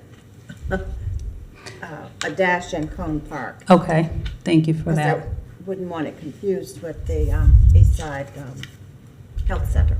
Okay, thank you for that. Thank you. Thank you. Commissioner Chestnut, do you conclude? I conclude. Okay. Thank you. Thank you very much. Commissioner Sacco, did you have anything? Sad that I'm old. Well, for the young at heart, they probably I'm will. child size. I won't. We need say field anything, trip but they're probably the chaperones. same size. But I really want to thank you, Ms. Kelly, for the work that you're doing on this. I did have a couple of questions in terms of the numbers that we're targeting. So did I hear 60 students we're targeting at Albert Massey? That's correct. And 40 students we're targeting at East Side? And 40 at TB McPherson as well. Okay, and how many at TB? 40 40 at teens. 40 teens. Okay. The numbers seem a little low to me, Okay. but I'm just curious because I'm sure there's a method to Sure. the madness, and I want to make sure that I'm clear. Absolutely. Because lived in the area for years, live in the area now, see a lot of young folks. So where and how are we arriving at the number 40? So the numbers at all of our sites are going to be based upon staffing ratios that are consistent with DCF recommendations and best practices. We need to make sure we maintain those ratios if staff call in and things like that. And on our field trips, we need to make sure that we're staffed, at capacity at all times so that we can provide that safety. We are really making sure that is really at the top of the list with all of our programs because we really want parents to trust us with their kids. I will talk a little bit about numbers as far as capacity and in comparison to last year as well. And so Dwight Jackson has compiled some numbers for us, but just at a glance, what you will see is that last year at Massey, we had about 40 students. And so if you look at the 60, you'll see an increase there. And then at our McPherson and our Eastside or Cone Park location, there were typically about 20 students who attended. Again, staffing was lower, and we wanted to make sure we maintain those ratios. But the numbers this year are in anticipation of us being fully staffed and us really being able to get out into the community and really pull people into those programs. Thank you for that, Ms. Kelly. Madam Curry, I wonder, once again, my concern is that this is a potential opportunity. Whatever legal prohibitions may exist or whatever, I'm curious if there are volunteers from the community, if there are other individuals who may be able to, though they may not be a City of Gainesville employee, but yet may be able to fill that gap. That staffing gap to help us be able to roll these programs out to a larger number of students is something that I really would want to explore. During the summertime, it gets hot and we get restless as adults, but the kids will get restless as kids. And I want them to have places to go where they can do something positive and meaningful. And this 40 number is really a number I want to work on expanding. However we can expand that, making sure that we are staffing that, if we can staff it through volunteers. Madam Curry, do you know what our capability is there? I don't, but I know that Ms. Kelly has worked since she's come on board. She's worked with building the relationships with community-based organizations and the Parks Department to extend services. You may want to talk a little bit about that and how it might fit into this, because I know you've spent quite a bit of time working on those relationships. Sure. So when we work with our nonprofits to bring them in, such as we do with our after-school program, it does extend capacity in our staff of us not having to directly implement programming, but staff still need to be in the room, and they're always in the room with them. And so, yes, you're right, bringing in nonprofits does in some ways extend that capacity, but it's not a one-to-one correspondence where we would ever leave those children there with that person and still not have our adequate ratio of city staff, because through the contracting process, they have a level of responsibility to provide programming and to create a safe environment, but still the ownership of making sure that those kids' basic safety and staffing ratios, they'll still have to be in place even when we bring in our nonprofits. So they certainly do extend our programming capacity and serve as subject matter experts, but it's not necessarily a one-to-one correspondence with then removing a staff person, so to speak. Right. Thank you for that explanation, Ms. Kelly. Thank you. And just to add to that, these programs are being administered directly by the city. That's correct. They're not contracted out to community-based organizations. If we contracted out to community-based organizations, that would be another way to expand the reach. It becomes a funding issue. And that's where we can, of course, I believe maybe it's the next program, Teen Midnight Basketball, that is supplemented with money from the Children's Trust, but we would need to actually supplement our funding basis in order to extend it and be able to hopefully partner with community-based organizations for Sure. capacity purposes. Definitely. And I think as we learn more and work more closely with and look at the way our contracts are written and things like that, there are opportunities for us to learn and maybe tweak and fine tune the ways that we are able to staff our programs when we do bring in those nonprofit partners. And so that's certainly a process that we will continue to take a look at and learn from. Thank you. Thank you very much, Ms. Kelly. Okay. Questions? Question, Yes, Commissioner Chestnut? yes, thank you. Absolutely. So, did you say transportation and meals are provided? So meals are provided, yes, through the Alachua County School Board. Through what, the superintendent? The summer feeding program. Okay. Yes, so all of our staff are trained to be able to administer that food properly. And then transportation, what we're doing is we're looking at the communities who are underserved or maybe have some transportation challenges and looking at ways that we can send our city vans out there for transportation and maybe working with churches to transport. Well, will you work with RTS at all? So I can tell you what my understanding of that. Well, of course, kids ride the bus free, right? I don't know how many people would put their first grader or second grader on the bus, but I don't think that RTS is able to be used in a capacity for like a charter or a special route or There are anything federal like that. requirements. There are federal requirements with RTS that prohibits quite a bit of this. Where we can, we will, but there are a lot of hurdles to get across with that. Thank you, but perhaps the grades 6 through 8? I don't know. We'll do the best we can. Thank you. Thank you. Okay, thank you, Commissioner Chestnut. Nothing, Commissioner Sacco? All right. I think we can open this up to the floor now for anybody who may want to comment on the last two items. Leslie, did I see your hand?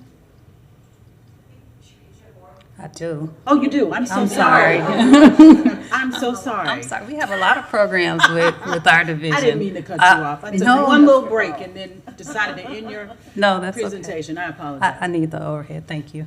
And so I'm going to move into our athletics programs. And Yes. so this is really exciting programs we have with athletics. We have our Teen Midnight Basketball.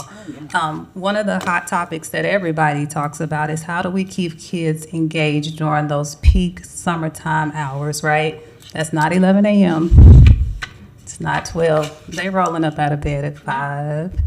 And then they might find themselves into things that aren't particularly positive, right? And so we have Teen Midnight Basketball that happens on the first Friday of every month between April to August, and it happens 8 p.m. to 12 midnight. And it really is about building life skills and motivation for these youth and keeping them engaged during those peak hours during the summer. And that is run through our athletics programs. Youth Services has already been working with them to bring in our nonprofit partners to provide motivational speakers and to provide opportunities for resources to come out and connect with youth and their families through our athletics programs. And so, again, that's our Teen Midnight Basketball. And that's a free program. We also have in our athletics section let me turn it that way.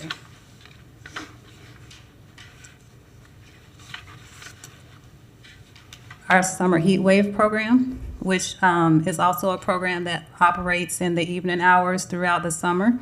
Again, it engages middle and high school students. And I'm sorry, I didn't mention that with Midnight Basketball, it's middle and high school students. It does happen at the MLK Center, and it's Monday through Friday and starts at 5 p.m. and goes until we're done. And it really does provide them with an opportunity to, again, how we kind of brand it is gaining those life skills on and off the court.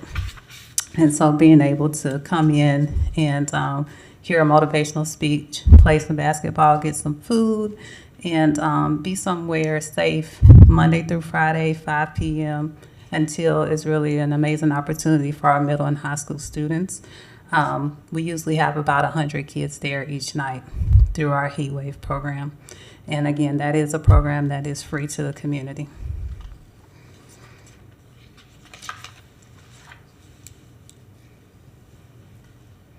We have our aquatics section with Parks, Recreation, and Cultural Affairs, which also hosts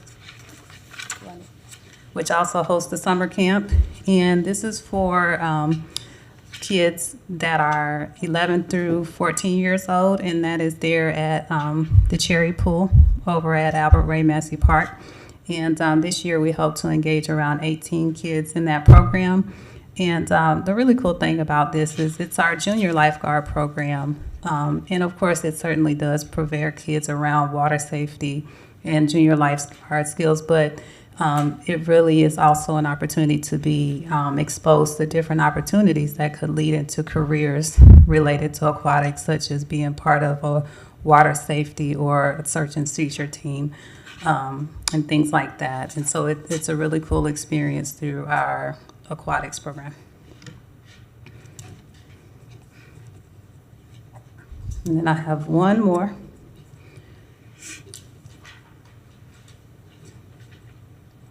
And this is through our nature division, through Parks, Recreation, and Cultural Affairs. And this is our Earth Academy Day Camp. And with the Earth Academy Day Camp, it is for grades 1st through 6th. It also operates Monday through Friday between June 5th and July the 21st. And it operates from 8:30 a.m. to 4:30 p.m. each day.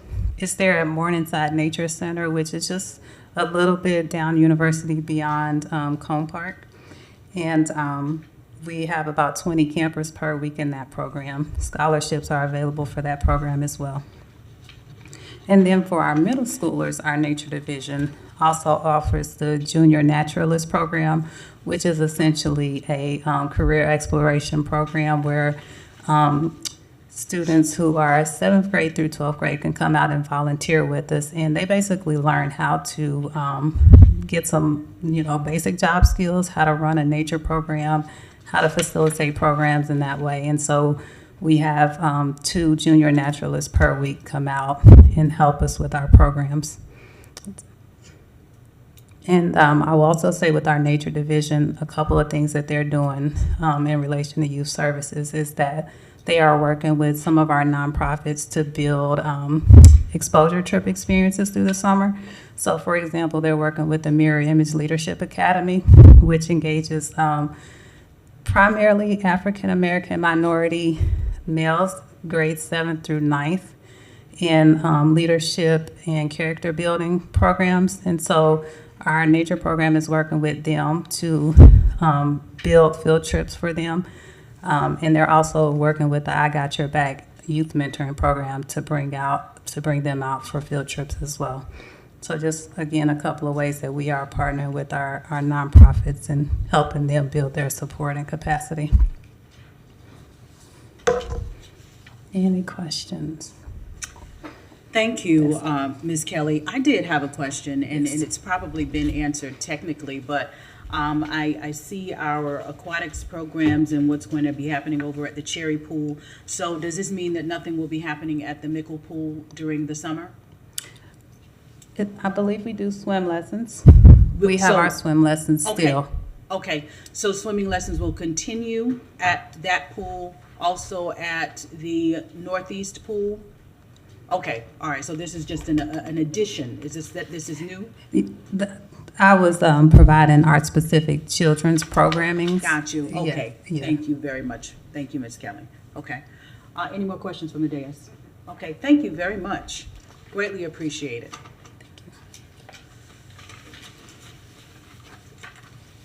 All right, we're gonna steamroll right on ahead, okay? Madam Clerk, our next item. Our next item is TeensWork, with the recommendation for the committee to hear the update.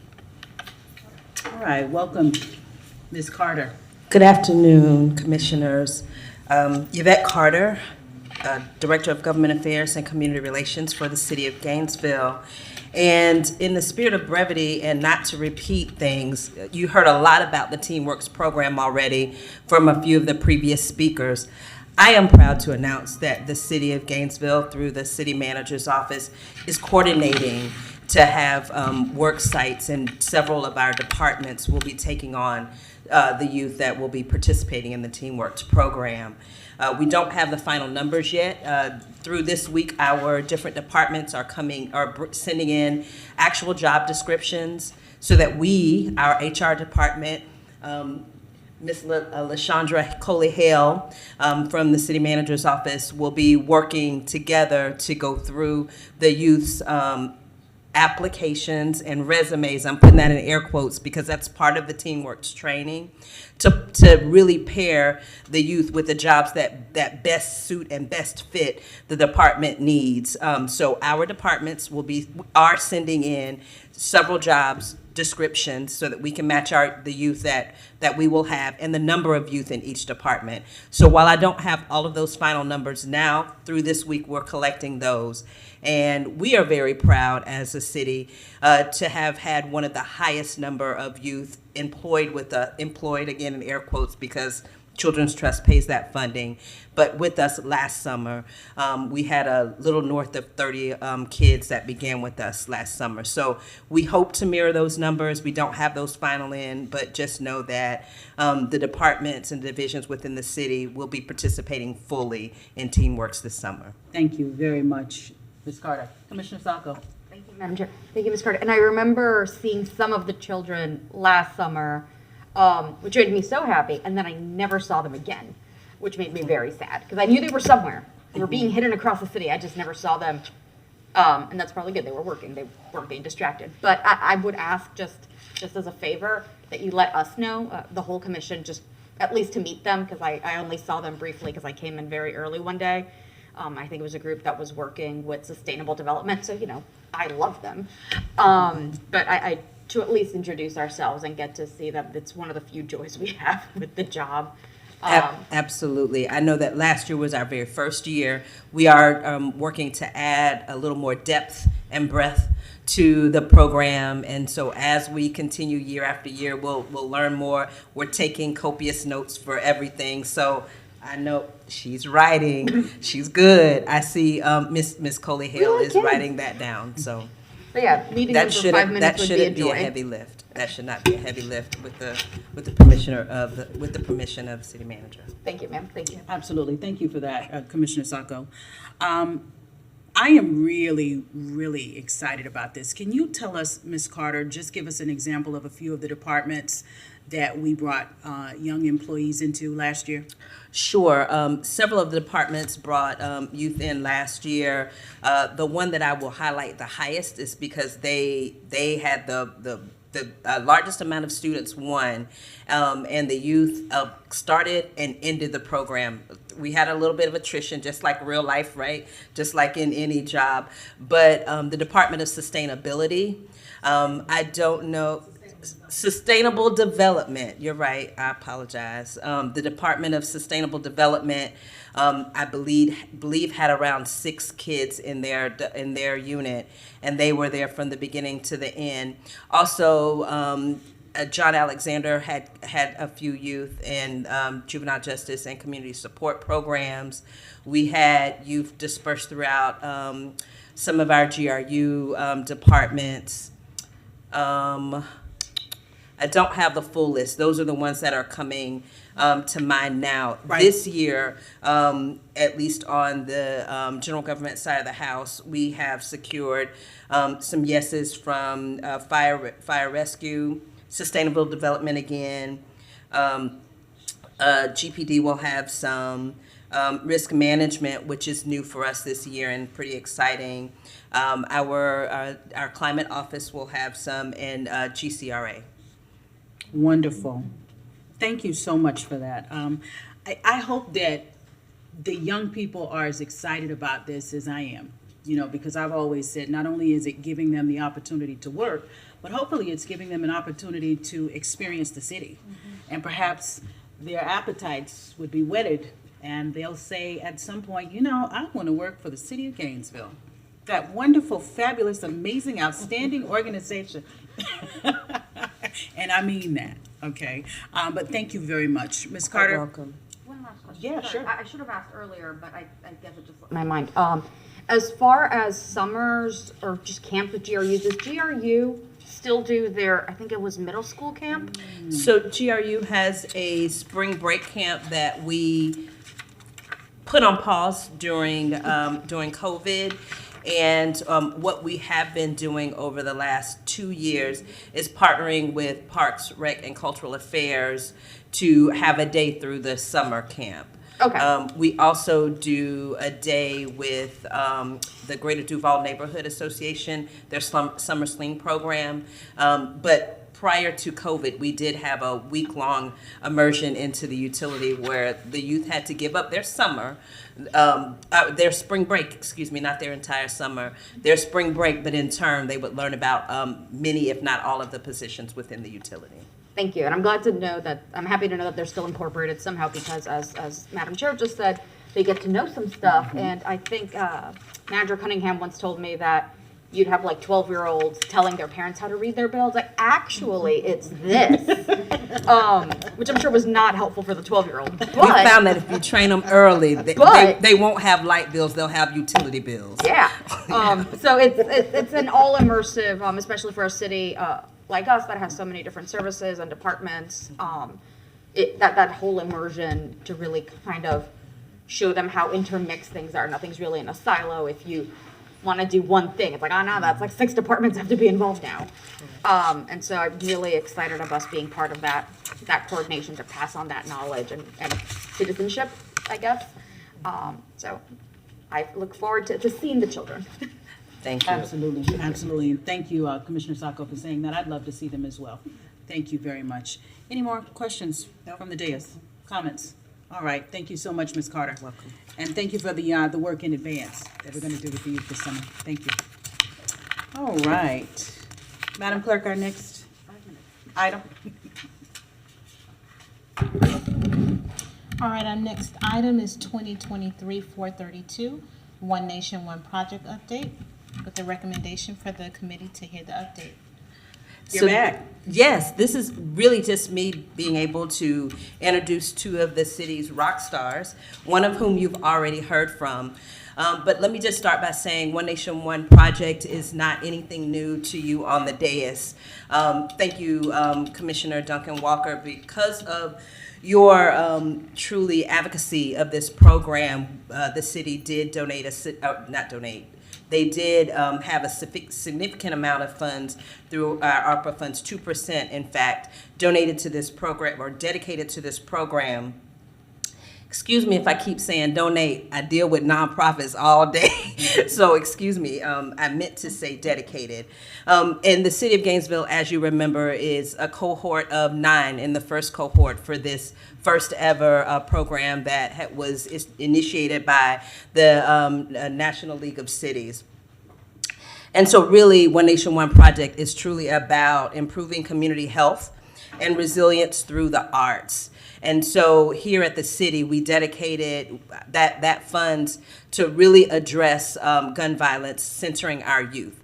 So I won't spend any more time because the folks who are really making it happen across departments, so breaking down silos, are Cherie Kelly, who you've already heard from today from Parks, Rec, and Cultural Affairs, and Brandy Stone from GFR. So I'll ask them to come forward and talk a little bit about One Nation, One Project. Welcome. Thank you. Madam Chair and Commissioners, my name is Brandy Stone, Community Health Director with Gainesville Fire Rescue, and I have the privilege of serving along with Cherie Kelly as one of the co-leads of One Nation, One Project. As Ms. Carter had mentioned, we are one of 9 cities, which is very exciting to be walking alongside some other counties and cities across the country that are participating in this initiative. And One Nation, One Project really is about centering the arts and culture to address some of the community challenges that many communities are facing as a result of COVID-19. A lot of that being social cohesion, community capacity building, and some of the health concerns that we've seen as a result of that as well. When we look at One Nation, One Project as a whole, there are 4 large tenets that the organization focuses on, and those are to activate multi-sector collaboration, to amplify our local narratives, to advance health equity, and to achieve transformation. And I feel like we are well on our way as a city in doing those things and celebrating those core tenets. Specifically here in Gainesville, per the direction of the City Commission, of course, our topic that we are focusing on, our community health issue, is youth gun violence. And so when we communicate with our community partners and community members, our goal with One Nation, One Project is to prevent youth gun violence and promote youth well-being by increasing opportunities for our local youth to engage in arts and cultural programming. One of the other really exciting things with One Nation, One Project is we're kind of just at the beginning. This project will roll through summer of 2024, and we, over the last few months, Cherie and I and the rest of our team here at the city has really worked collaboratively to launch this program into the community, and we are so excited to see what happens over the next 15 or 16 months together. So this program will be implemented over 3 phases. Our first phase starting a little bit earlier this year in March, formally. And this phase is about community listening and our call for projects. And we're calling it community listening so that we have an opportunity to go out into the community and learn what our community members, mainly our youth that are impacted by gun violence, would like to see from One Nation, One Project over the next year and hopefully beyond. So these community listening opportunities are being hosted not just by the city through some activities that Cherie will touch on a little bit later, but also through our call for projects, which we'll also explain in a moment. This call for projects will last through the summer of 2023, with those projects being implemented roughly May through August. And that will lead us into phase 2, which is our larger scale projects. That community listening data that's being gathered through phase 1 is going to be used to inform our phase 2 call for projects so that we're being responsive to the needs and the desires of our community that they've been communicating through those community listening opportunities for these larger scale projects. So these will be projects that are funded up to about $45,000, and we are excited to continue to analyze the community listening data that's coming through the projects that are hosted by the city and will be analyzed through our summer programs that will be launched, and use that information to really inform what that call looks like. We'll also have a community event later this summer that will be an opportunity for the community to come and learn about One Nation, One Project and celebrate some of the work that's being done through this. And that will take us, those projects that will be funded through that phase 2 will likely be implemented fall of 2023 into late spring or early summer of 2024. So because these are larger projects as a whole, they will be implemented over a little bit longer of a time frame than our smaller scale projects. And that will lead us into our phase 3, which is our community culminating event in summer of 2024. This is going to be a very large scale event and a way to celebrate the work that's happened through the course of One Nation, One Project. And one of the really exciting pieces of this event is that One Nation, One Project and the National League of Cities will be scheduling this event for all of the cities in our cohort to host it on the same day. So there will be 9 large scale arts and culture events happening across the country on the same day to celebrate this work, which is really wonderful. So a little bit more information about our phase 1 call for proposals, which is where we are right now. This call went out in mid-March and closed on April 30th for our communities. These projects will be funded up to $5,000, and we ask that they include 4 major pieces. The first of which is to engage youth, and we define youth as school age up to 24 years old. And these must be in arts or cultural events that promote youth well-being, specifically considering youth most impacted by gun violence. These projects must serve City of Gainesville residents. They must include a mental health professional, really focusing on some of the trauma-informed perspective that Cherie had mentioned earlier, and recognizing the impact of gun violence in our community can result in a lot of mental health challenges, and so we wanted to support that component.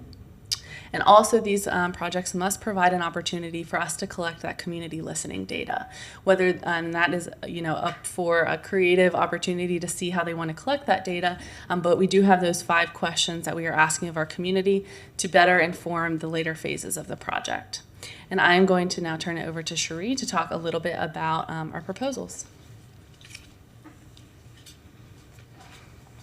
So one of the most exciting things about our Phase 1 call for projects is that we're rolling out these projects over the summer, which really leads us to where we are today and the importance of One Nation, One Project being able to really infuse our work throughout the community at really high need times in our community. And so, as Brandy mentioned, we had our Phase 1 call for projects that just closed on April the 30th. And we've actually received 66 proposals for that funding. And we're going to be able to select around 20 of those with funding that's been allotted to that at $100,000 of those funds that are available through One Nation, One Project. And we're really excited because those proposals came from a diversity of artists, nonprofits, businesses, churches, individuals, mental health agencies, youth serving agencies. So there really was a great cross section of applicants, and not what you would what I call the usual suspects, so to speak. There are a lot of new faces through that proposal process. So that says to us that we're really going to be able to work with organizations that are really on the ground and grassroots and really working to meet the needs of those communities that are most impacted by gun violence.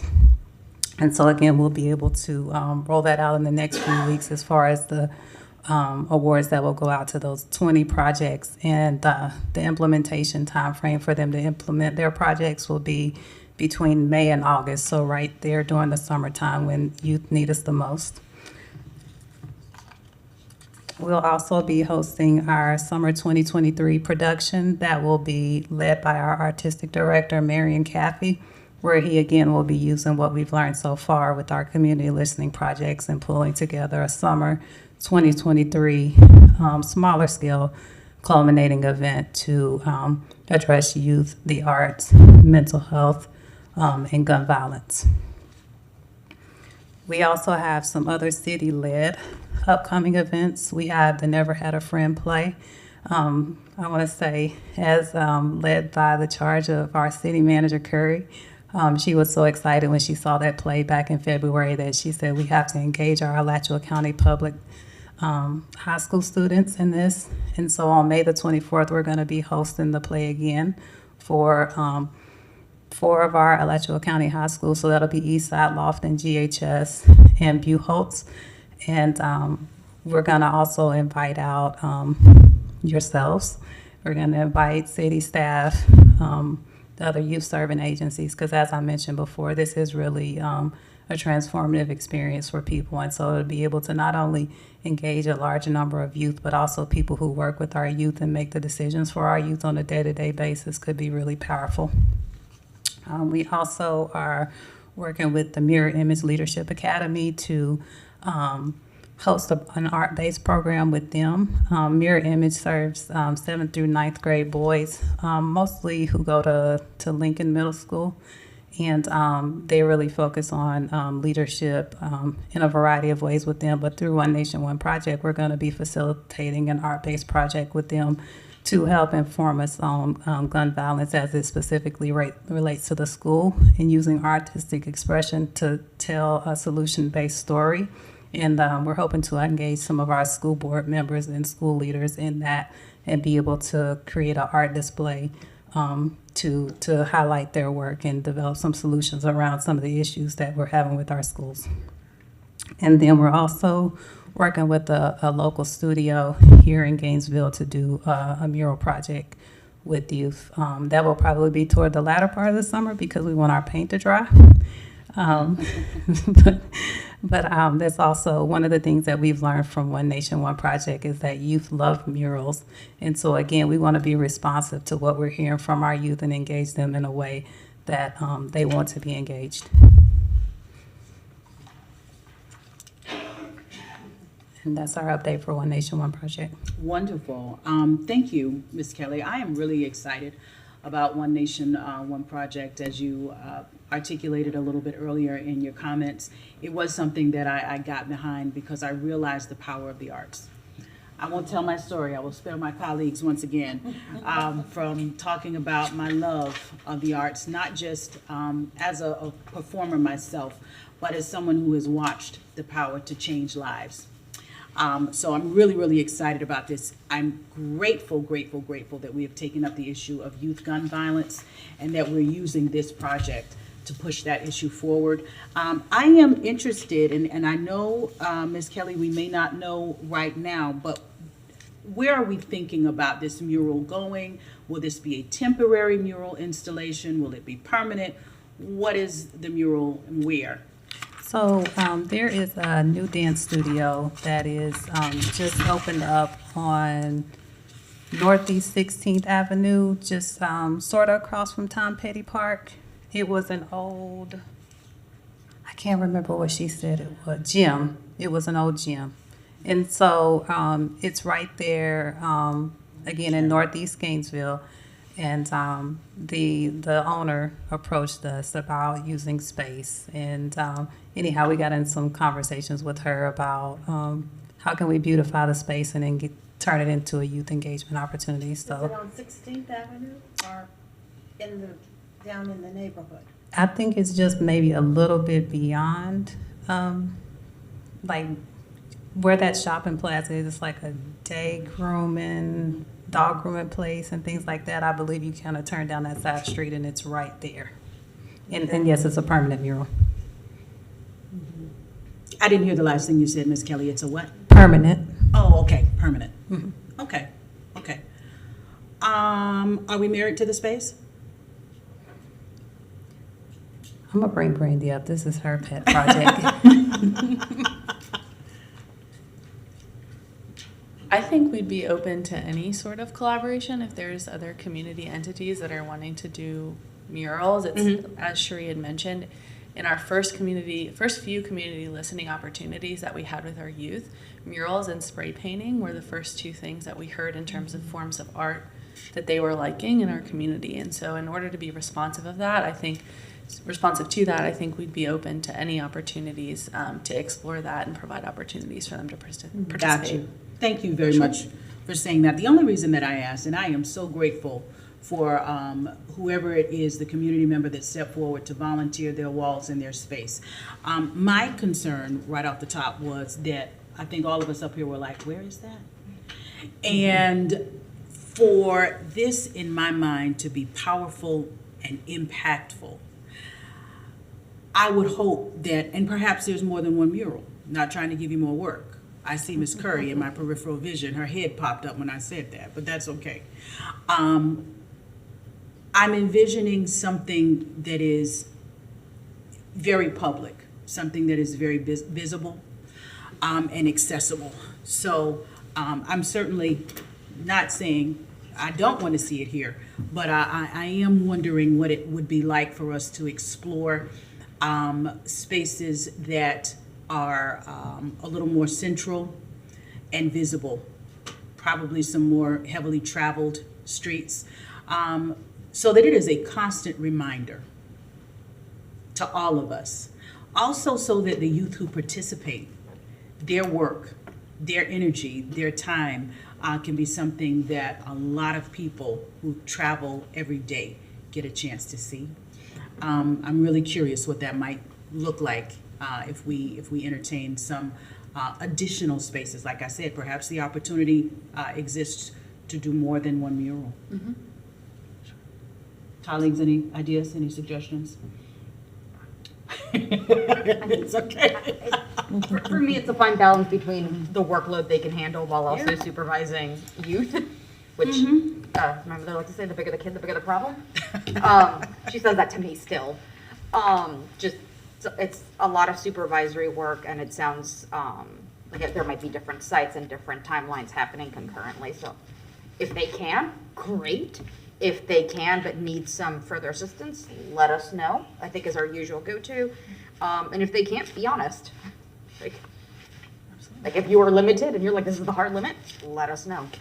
We're open, we'll do what we can. Yeah, Thank you. Absolutely. Thank you. All right. Once again, thank you, staff, for these presentations. I think we've reached the end. Yvette, I see you coming back forward. Yeah, and I said I was going to be brief. No, it's fine. But I would be remiss. It would be robbery if I did not mention that since we're talking about gun violence, youth, and we spoke a little bit about ARPA funding, that this summer, and I know we'll talk about it in more depth in a different meeting, but this summer there will be a youth gun violence summit, of which one day will be devoted completely to community, and a portion of that will be centered around youth and gun violence and some activities in that space as well. So I just wanted to put that on your radar. Kind of got inspired by listening to the rock stars and just wanted to throw that in as well. I'm glad you threw that in, Yvette. It's something that you and I have spoken at length about. Thank you for accepting the idea to expand it to 2 days.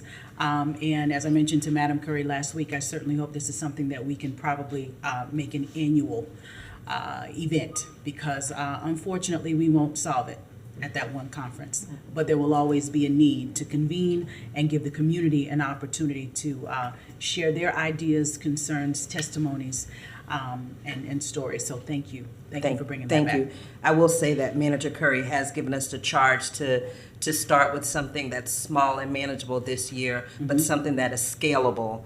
And she has said that often and clearly, and we understand that it will be something that we will make bigger and better as we go along in time. Absolutely.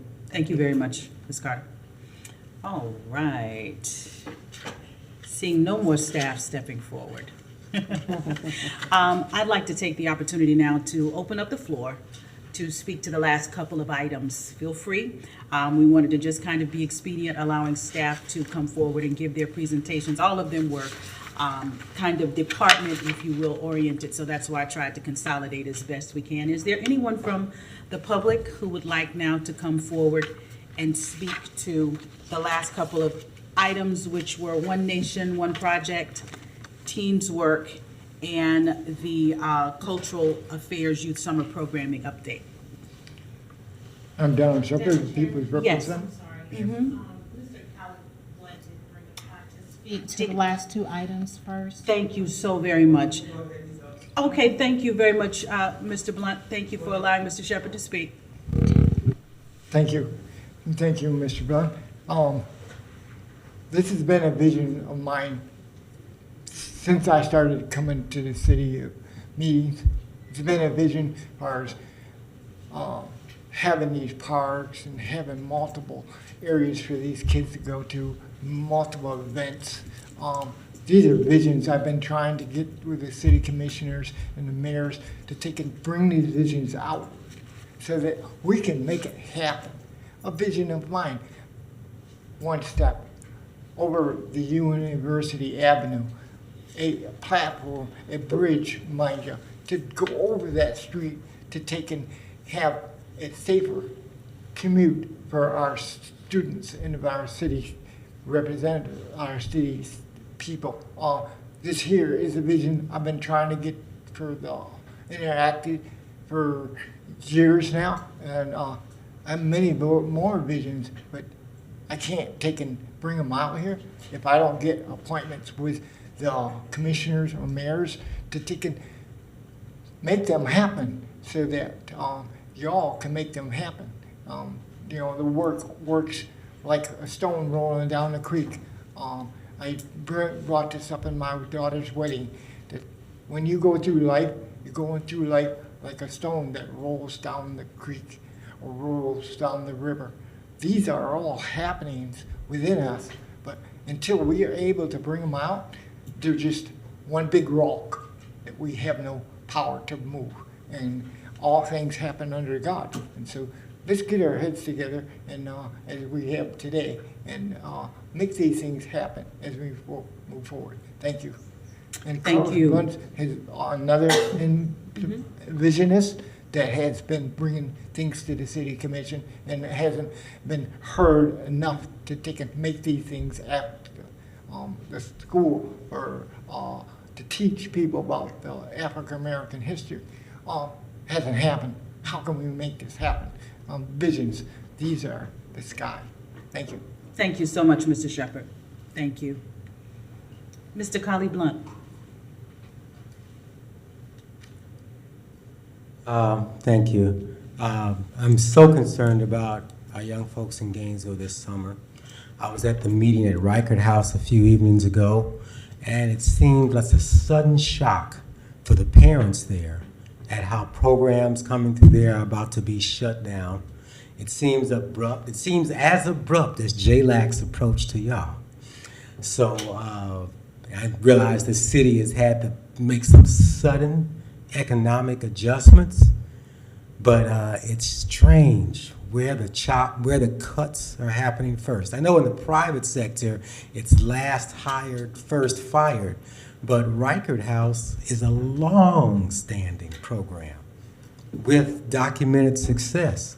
So I don't know all that happened behind the scenes, but it seems strange to me for that to be an early cut, especially considering how crucial it is. So I am worried, very worried that this summer that the only beneficiaries are going to be the county jail and the juvenile detention center, who need to have the numbers up in order to function and get paid. We need to think about young folks' best outcomes this summer. So it's really crucial to have all these teen and other youth have constructive activity programs, not just keep busy stuff, but stuff that helps them grow, develop, and learn.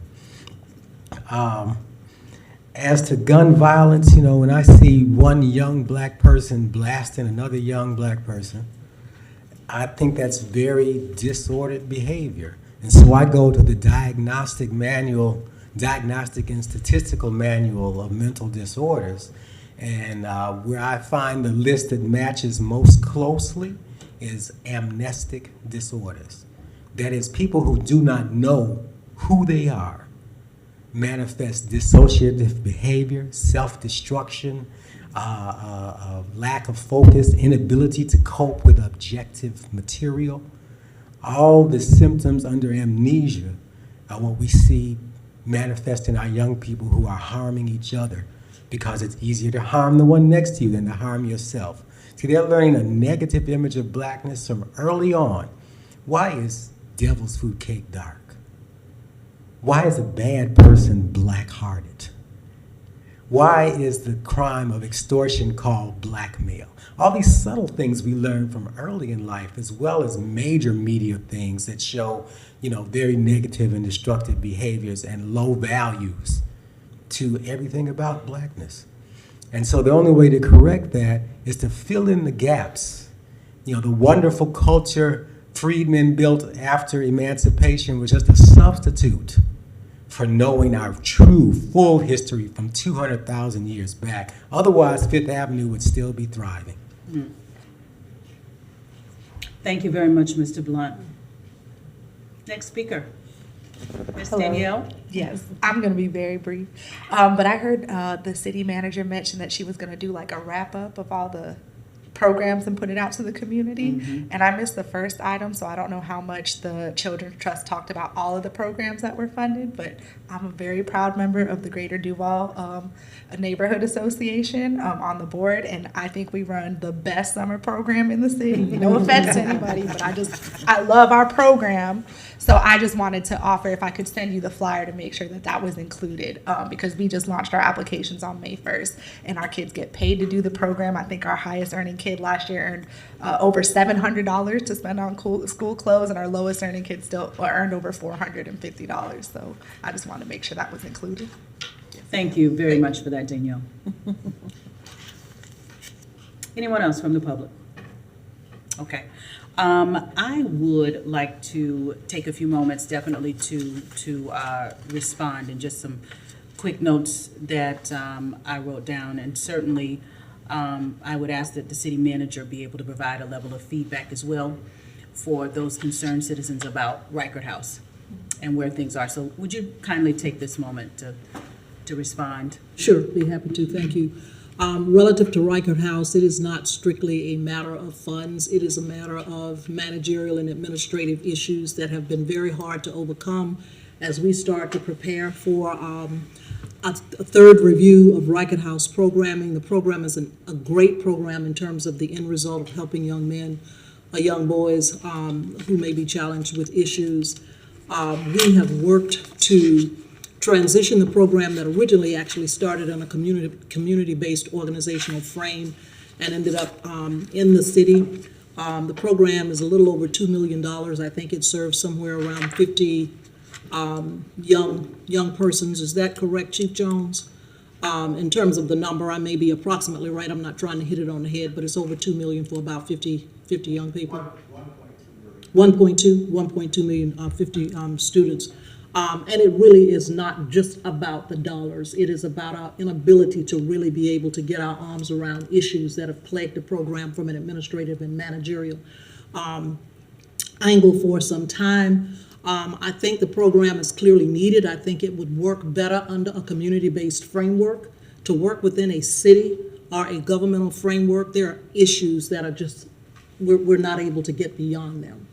And so with that, I've worked with Chief Jones, and I have sought his advice on the best direction forward. He concurs that the direction that we have taken is the appropriate direction. He's been associated with the program from its inception, and it is a very difficult position for him as well because of his history with the program. We have been working for the last month approximately with community-based organizations, funders, as well as community program providers to see if we can get a transition that will actually work and be available to serve young people at the beginning of the school year. We can't guarantee it, but we're certainly working very hard at it because we do believe that there should be a transition or a Reichert 2, if you will. They may rebrand it under a different name. But I believe that the city has been committed. The city will be committed. I would recommend that, but ultimately it would be a commission decision to decide the level of resources that would be on the table as this program moves forward under a different frame aside from the city taking the lead. That clearly would be my recommendation, but at this point in time, it is the right decision to, the decisions that have been made, I believe, are the appropriate decisions to allow this program to really move forward. The program, I believe, rolls back at the end of the school year, which I believe is May 31st. And I believe the staff will continue to work on some youth-based programming over the summer. I will hesitate at that point, and if you would indulge Chief Jones maybe to talk about what that means, but it would be through the end of the fiscal year, which is September 30, 2023, and then hopefully in 24, the opportunity for the program to roll out not within the city's frame, but within a community-based frame of operation. I know that there is impact to folk who are working in the Reichert House. It hurts my heart. The same thing is happening with other folk as we move through the budget, but again, this is not just a budget decision. And so with that, we have talked to our Human Resources Department. They have a pipeline committee. It's comprised of folk, of course, within the city, taking a quick and deliberate look at all of the vacancies that are in the city and trying to make sure that if there is availability and alignment of skill set, that we make those opportunities available to folk who may be interested. Chief Jones has also reached out to, I believe, the Department of Juvenile Justice. They have some positions available in their organization. It's not city, it's a state organization, but I think they came in last week, met with Chief Jones, the HR director, and others to make us aware of what their program and requirements are. I believe some folk from Reichert House, some of the existing employees may have had the opportunity to meet with some of those folk to just see if there is opportunity there. But that is where we are. Thank you very much, Madam Curry. I would like to indulge, as you said, Chief Jones now to come forward and speak a little bit to this. We've been getting, I know I've been getting a lot of questions and concerns, and so I think since it has been brought up, I would like to just take at least a few moments for the chief to be able to respond. Yes, what the plans are this summer. There are some kids that will not be in the summer programs that summer. No ifs, ands, or buts about it. I got Mr. Lewis here, and he will tell you that because of behavior management, they will not be able to enroll in those programs. So what we did, Ms. Curry allowed them to work with those kids through the summer. They will not be at the house, but they'll be out in the community, and they'll be engaged in different projects to get them through the summer, to keep them out of jail and possibly keep them alive. That's what we're concerned about. Each summer, we lose kids. When I say we lose kids, they're murdered. And so last 2 or 3 years, not every year. So our role is to work not only with them, but other at-risk kids in the community to keep them engaged in positive activities. That's what they will do throughout the summer. And then schools take in August the 10th, I believe. And then August the 10th, they will go back to their respective schools. Am I hearing, so there's a contingent of organizations that are coming to the table to re-envision I did. how I this met- works? Just, yes, if I might, I'm sorry for interrupting you. But when you asked me the question earlier about if we were working with some community-based organizations to try to fill gaps, specifically, we have talked to the Sheriff's Office. They are interested. The school board is interested in helping us. The Children's Trust, who of course provide a tremendous amount of resources already in this space, in the space of youth services, is interested in working with us. There is an application process, of course, there. Ms. Kiner talked about a $500,000 mentoring grant. Mentoring program. Mentoring I think that program. we are interested, the city and all of the other partners sitting around the table in terms of identifying a community-based organization, be it And we're working with a couple of them. Black on Black Crime Black Task and Force Paul and Breeze. others to step up and step into that role of providing the leadership for Riker to move in a different form. Okay. All right, thank you. Thank you. I know this it's an ongoing conversation as well. Madam Curry, there's been a lot of community discussion already around this, I think. Yeah, we'll definitely see. Thank you. Okay, for sure. I'm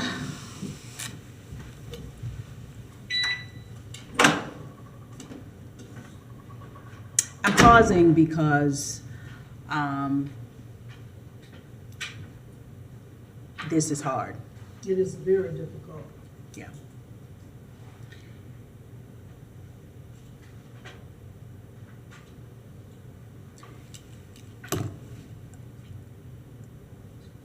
My family has been in a line of business for the last over 100 years.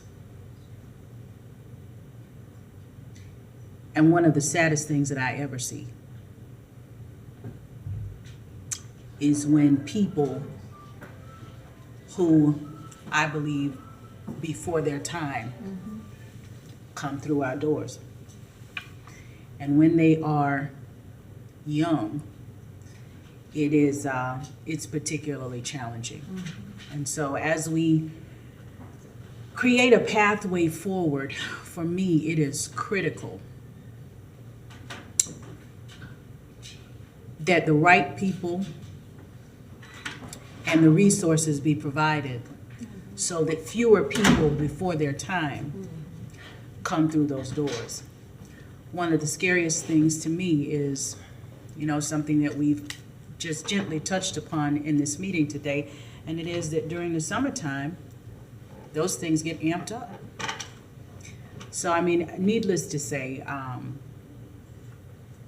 this shift is happening at a time where, trust me, I get it, but I really, really am looking forward to the solution here for this population, these youth, to be able to have a chance to grow up, to overcorrect, and have a shot at a productive life. So thank you for the information that you all have provided. Yeah, we'll go from there. Let me say this. Or if I might just finish, Yes, ma'am. I'm sorry. It's okay. We talked about community-based organizations, but the young people that we are talking about are in our public school system. That is where the program is pretty much fed from. And there is a role for the public school system here. There is also a role for the court system. So there is a role for a lot of different jurisdictions who really have not participated financially in this program. And there is a role for the community-based organizations out there who serve in this space. It's interesting, though, that in the city of Gainesville, we're being prayed for, because that's what happens at 3:33, and we do need it. And that's when my alarm goes off, and I don't hesitate to stop it. It just goes off, and then but I think that this is an opportunity for our community-based organizations and other jurisdictions that serve, that have resources, to step forward and give this program the kind of foundation that it needs to continue. And we are working with those organizations who are interested in coming to the table. It is not something that we can guarantee, but it is certainly something that we want to will into existence. We have to try to make this happen. And that's what we're working on. Okay, thank you. Thank you very much.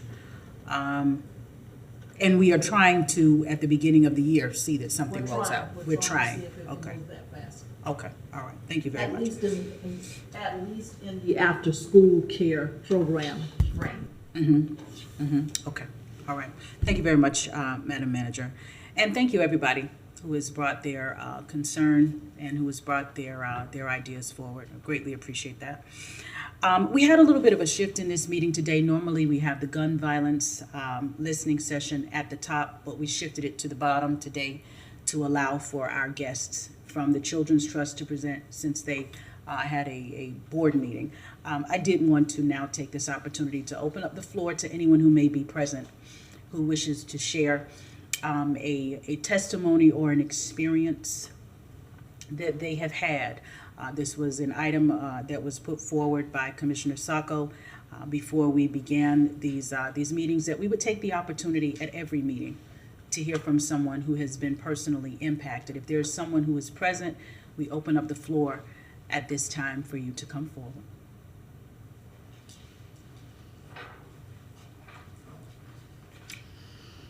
Hi there. Hi. I didn't know what this item was about, but since the opportunity presented itself, I will speak. So, my name's Danielle, which I've said several times today. And I have been personally impacted by gun violence. In April 2021, I was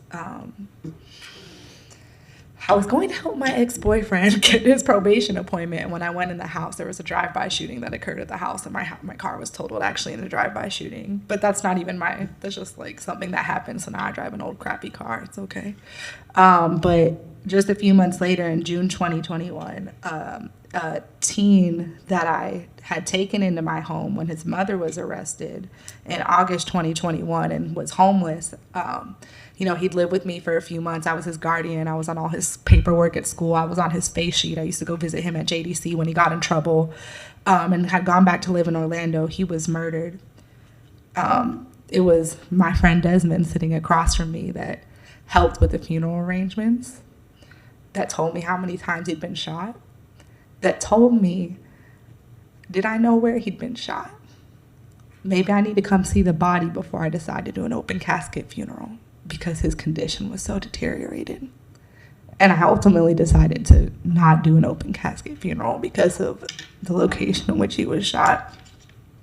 I currently afterwards I took in his twin brother, who I still take care of, although he's incarcerated currently. And I just, it's something that weighs on my heart every single day. I hate to see our youth being buried. I know that your experience with it, both of your experiences with it. We have two commissioners who work at funeral homes and such. And I think one thing that you and I have spoken about, Desmond, is one day Desmond called me up and she asked me about who's doing work on gun violence in the community. Who does work explicitly on gun violence in the community? And to be honest, there is nobody that is doing work explicitly to address gun violence. That is a gap in services that we have in our community right now. I would maybe say Moms Demand Action, but even the demographic in which they work and like the platform under which they work, it's really more school shootings, doesn't really address the day-to-day gun violence that we see in community. And so just me sharing a brief part of my experience and how I've been personally affected. I will say this, I used to be known for being like very unemotional. Ever since Tyler died, that was his name. I I cry all the time. All the time. The most littlest of things affects me now. And then also, I will just say, I'm on the board of the Greater Duval Neighborhood Association. We run our summer sling program, and I'll never forget, 2 years ago, one of our students, her name's Dayla, I love her to death.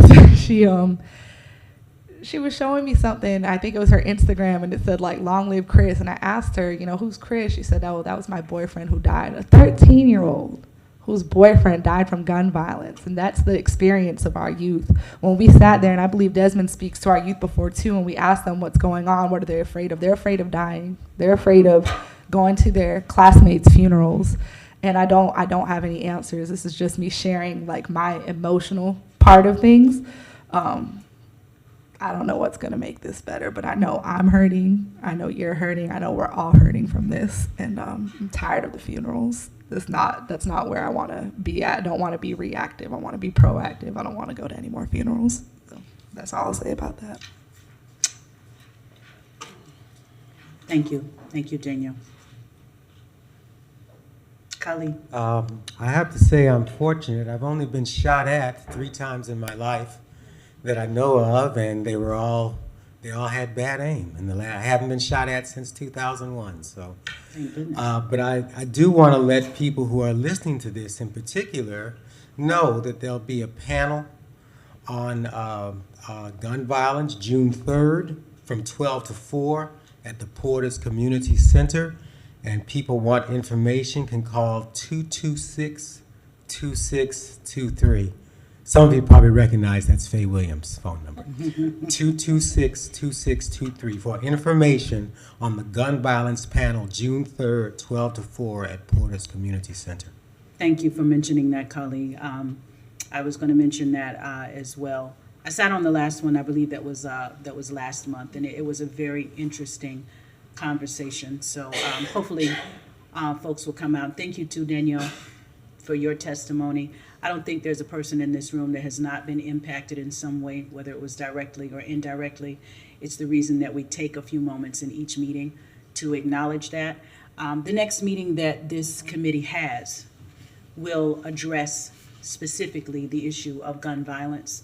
I certainly hope that everyone that is in this room will be there because it involves everyone in this room. There is no easy answer. There are some things that I plan on putting forward. Hi, Byron. There are blueprints that other places have attempted to pull together, and perhaps that is a strategy amongst many that we can employ. But I can just simply tell you what I have touched and agreed with everybody in this community on is it's going to take everyone.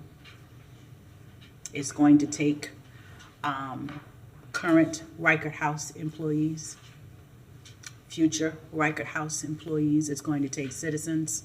It is going to take city staff. It is going to take mothers, fathers, sisters, brothers, church members, all hands on deck, because we unfortunately have a problem that is proliferating, and it's a multi-layered problem. And so how it gets addressed is critical and crucial, and we know as policymakers that addressing the root issues, how we can, with whatever resources we can, will be critical and crucial to this.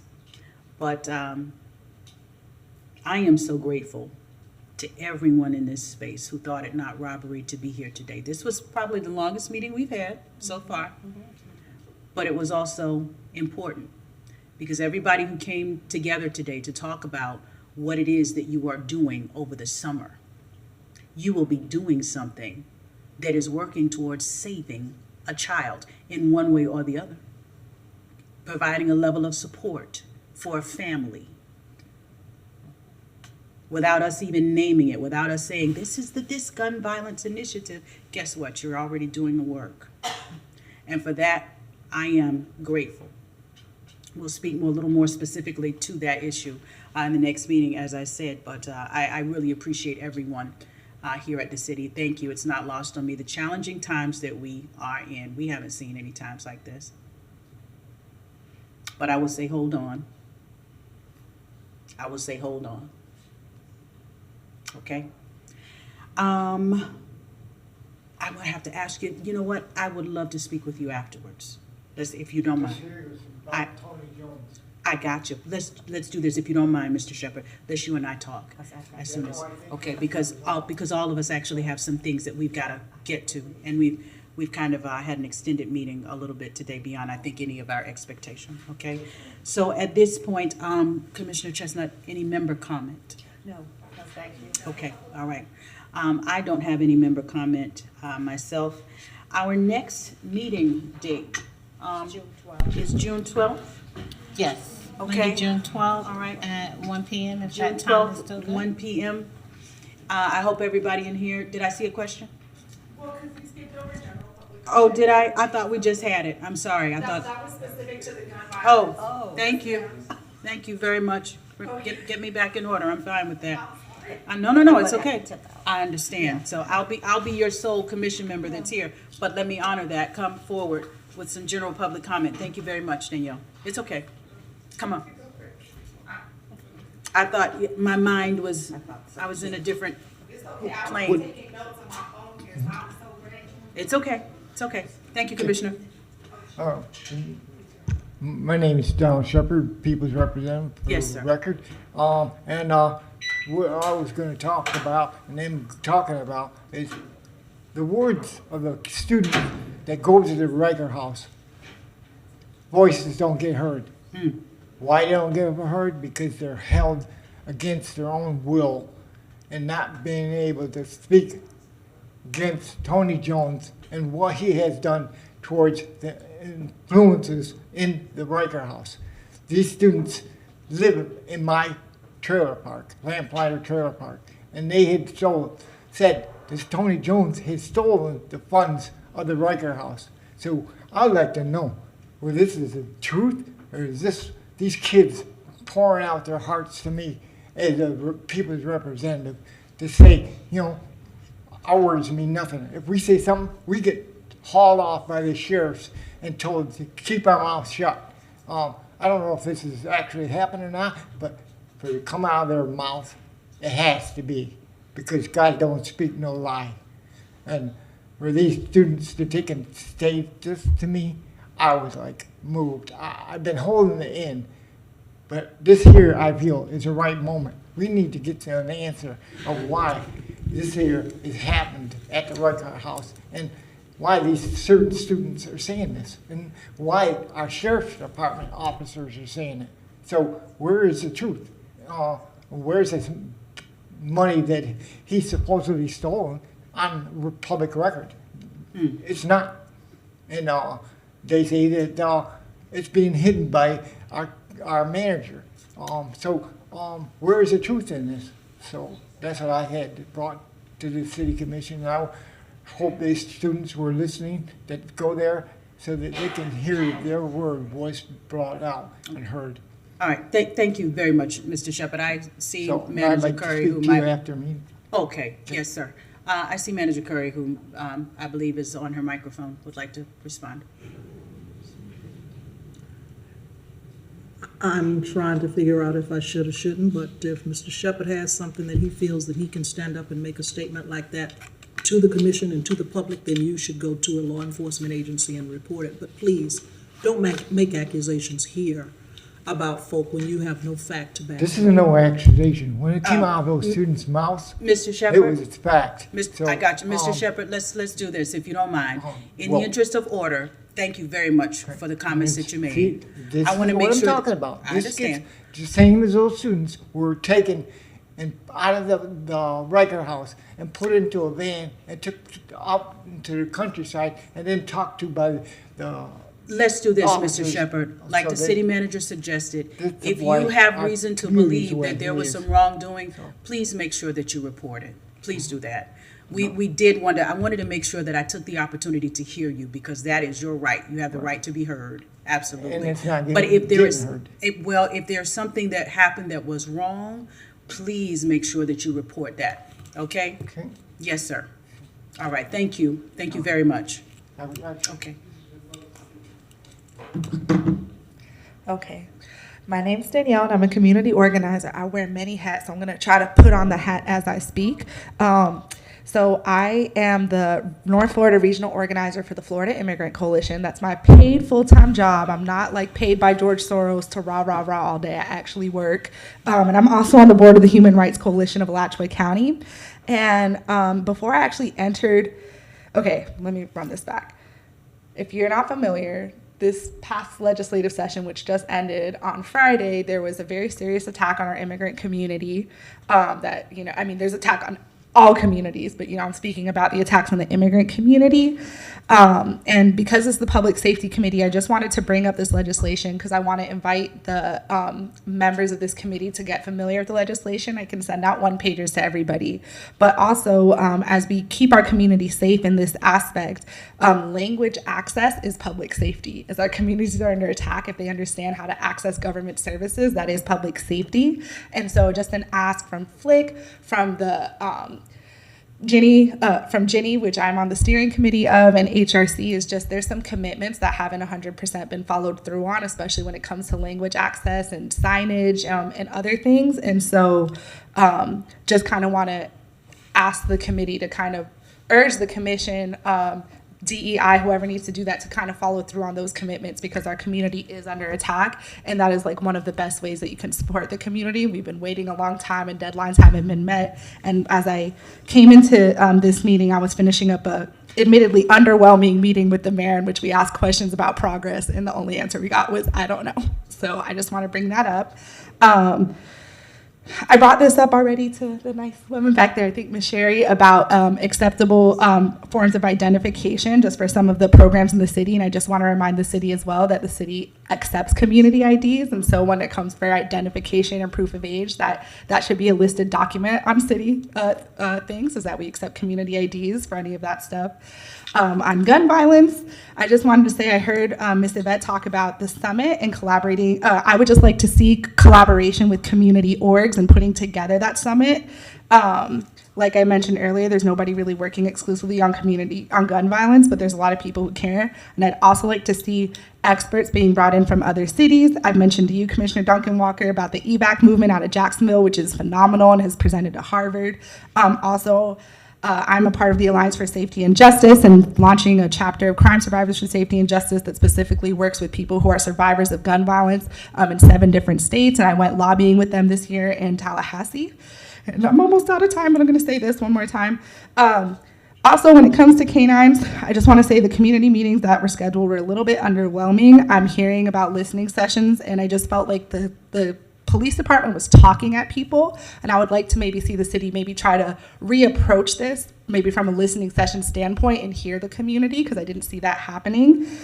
We did a records request recently about drafted proposed updates to the canine policy, and we were told they are not available. And Ms. Chances, I'm going to have to be fair. Yes, but I have heard you, and please feel free to reach out to us. You made a number of really good points.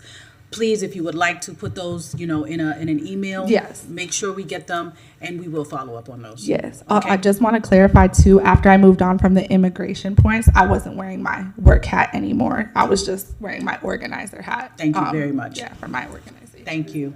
Thank you so much.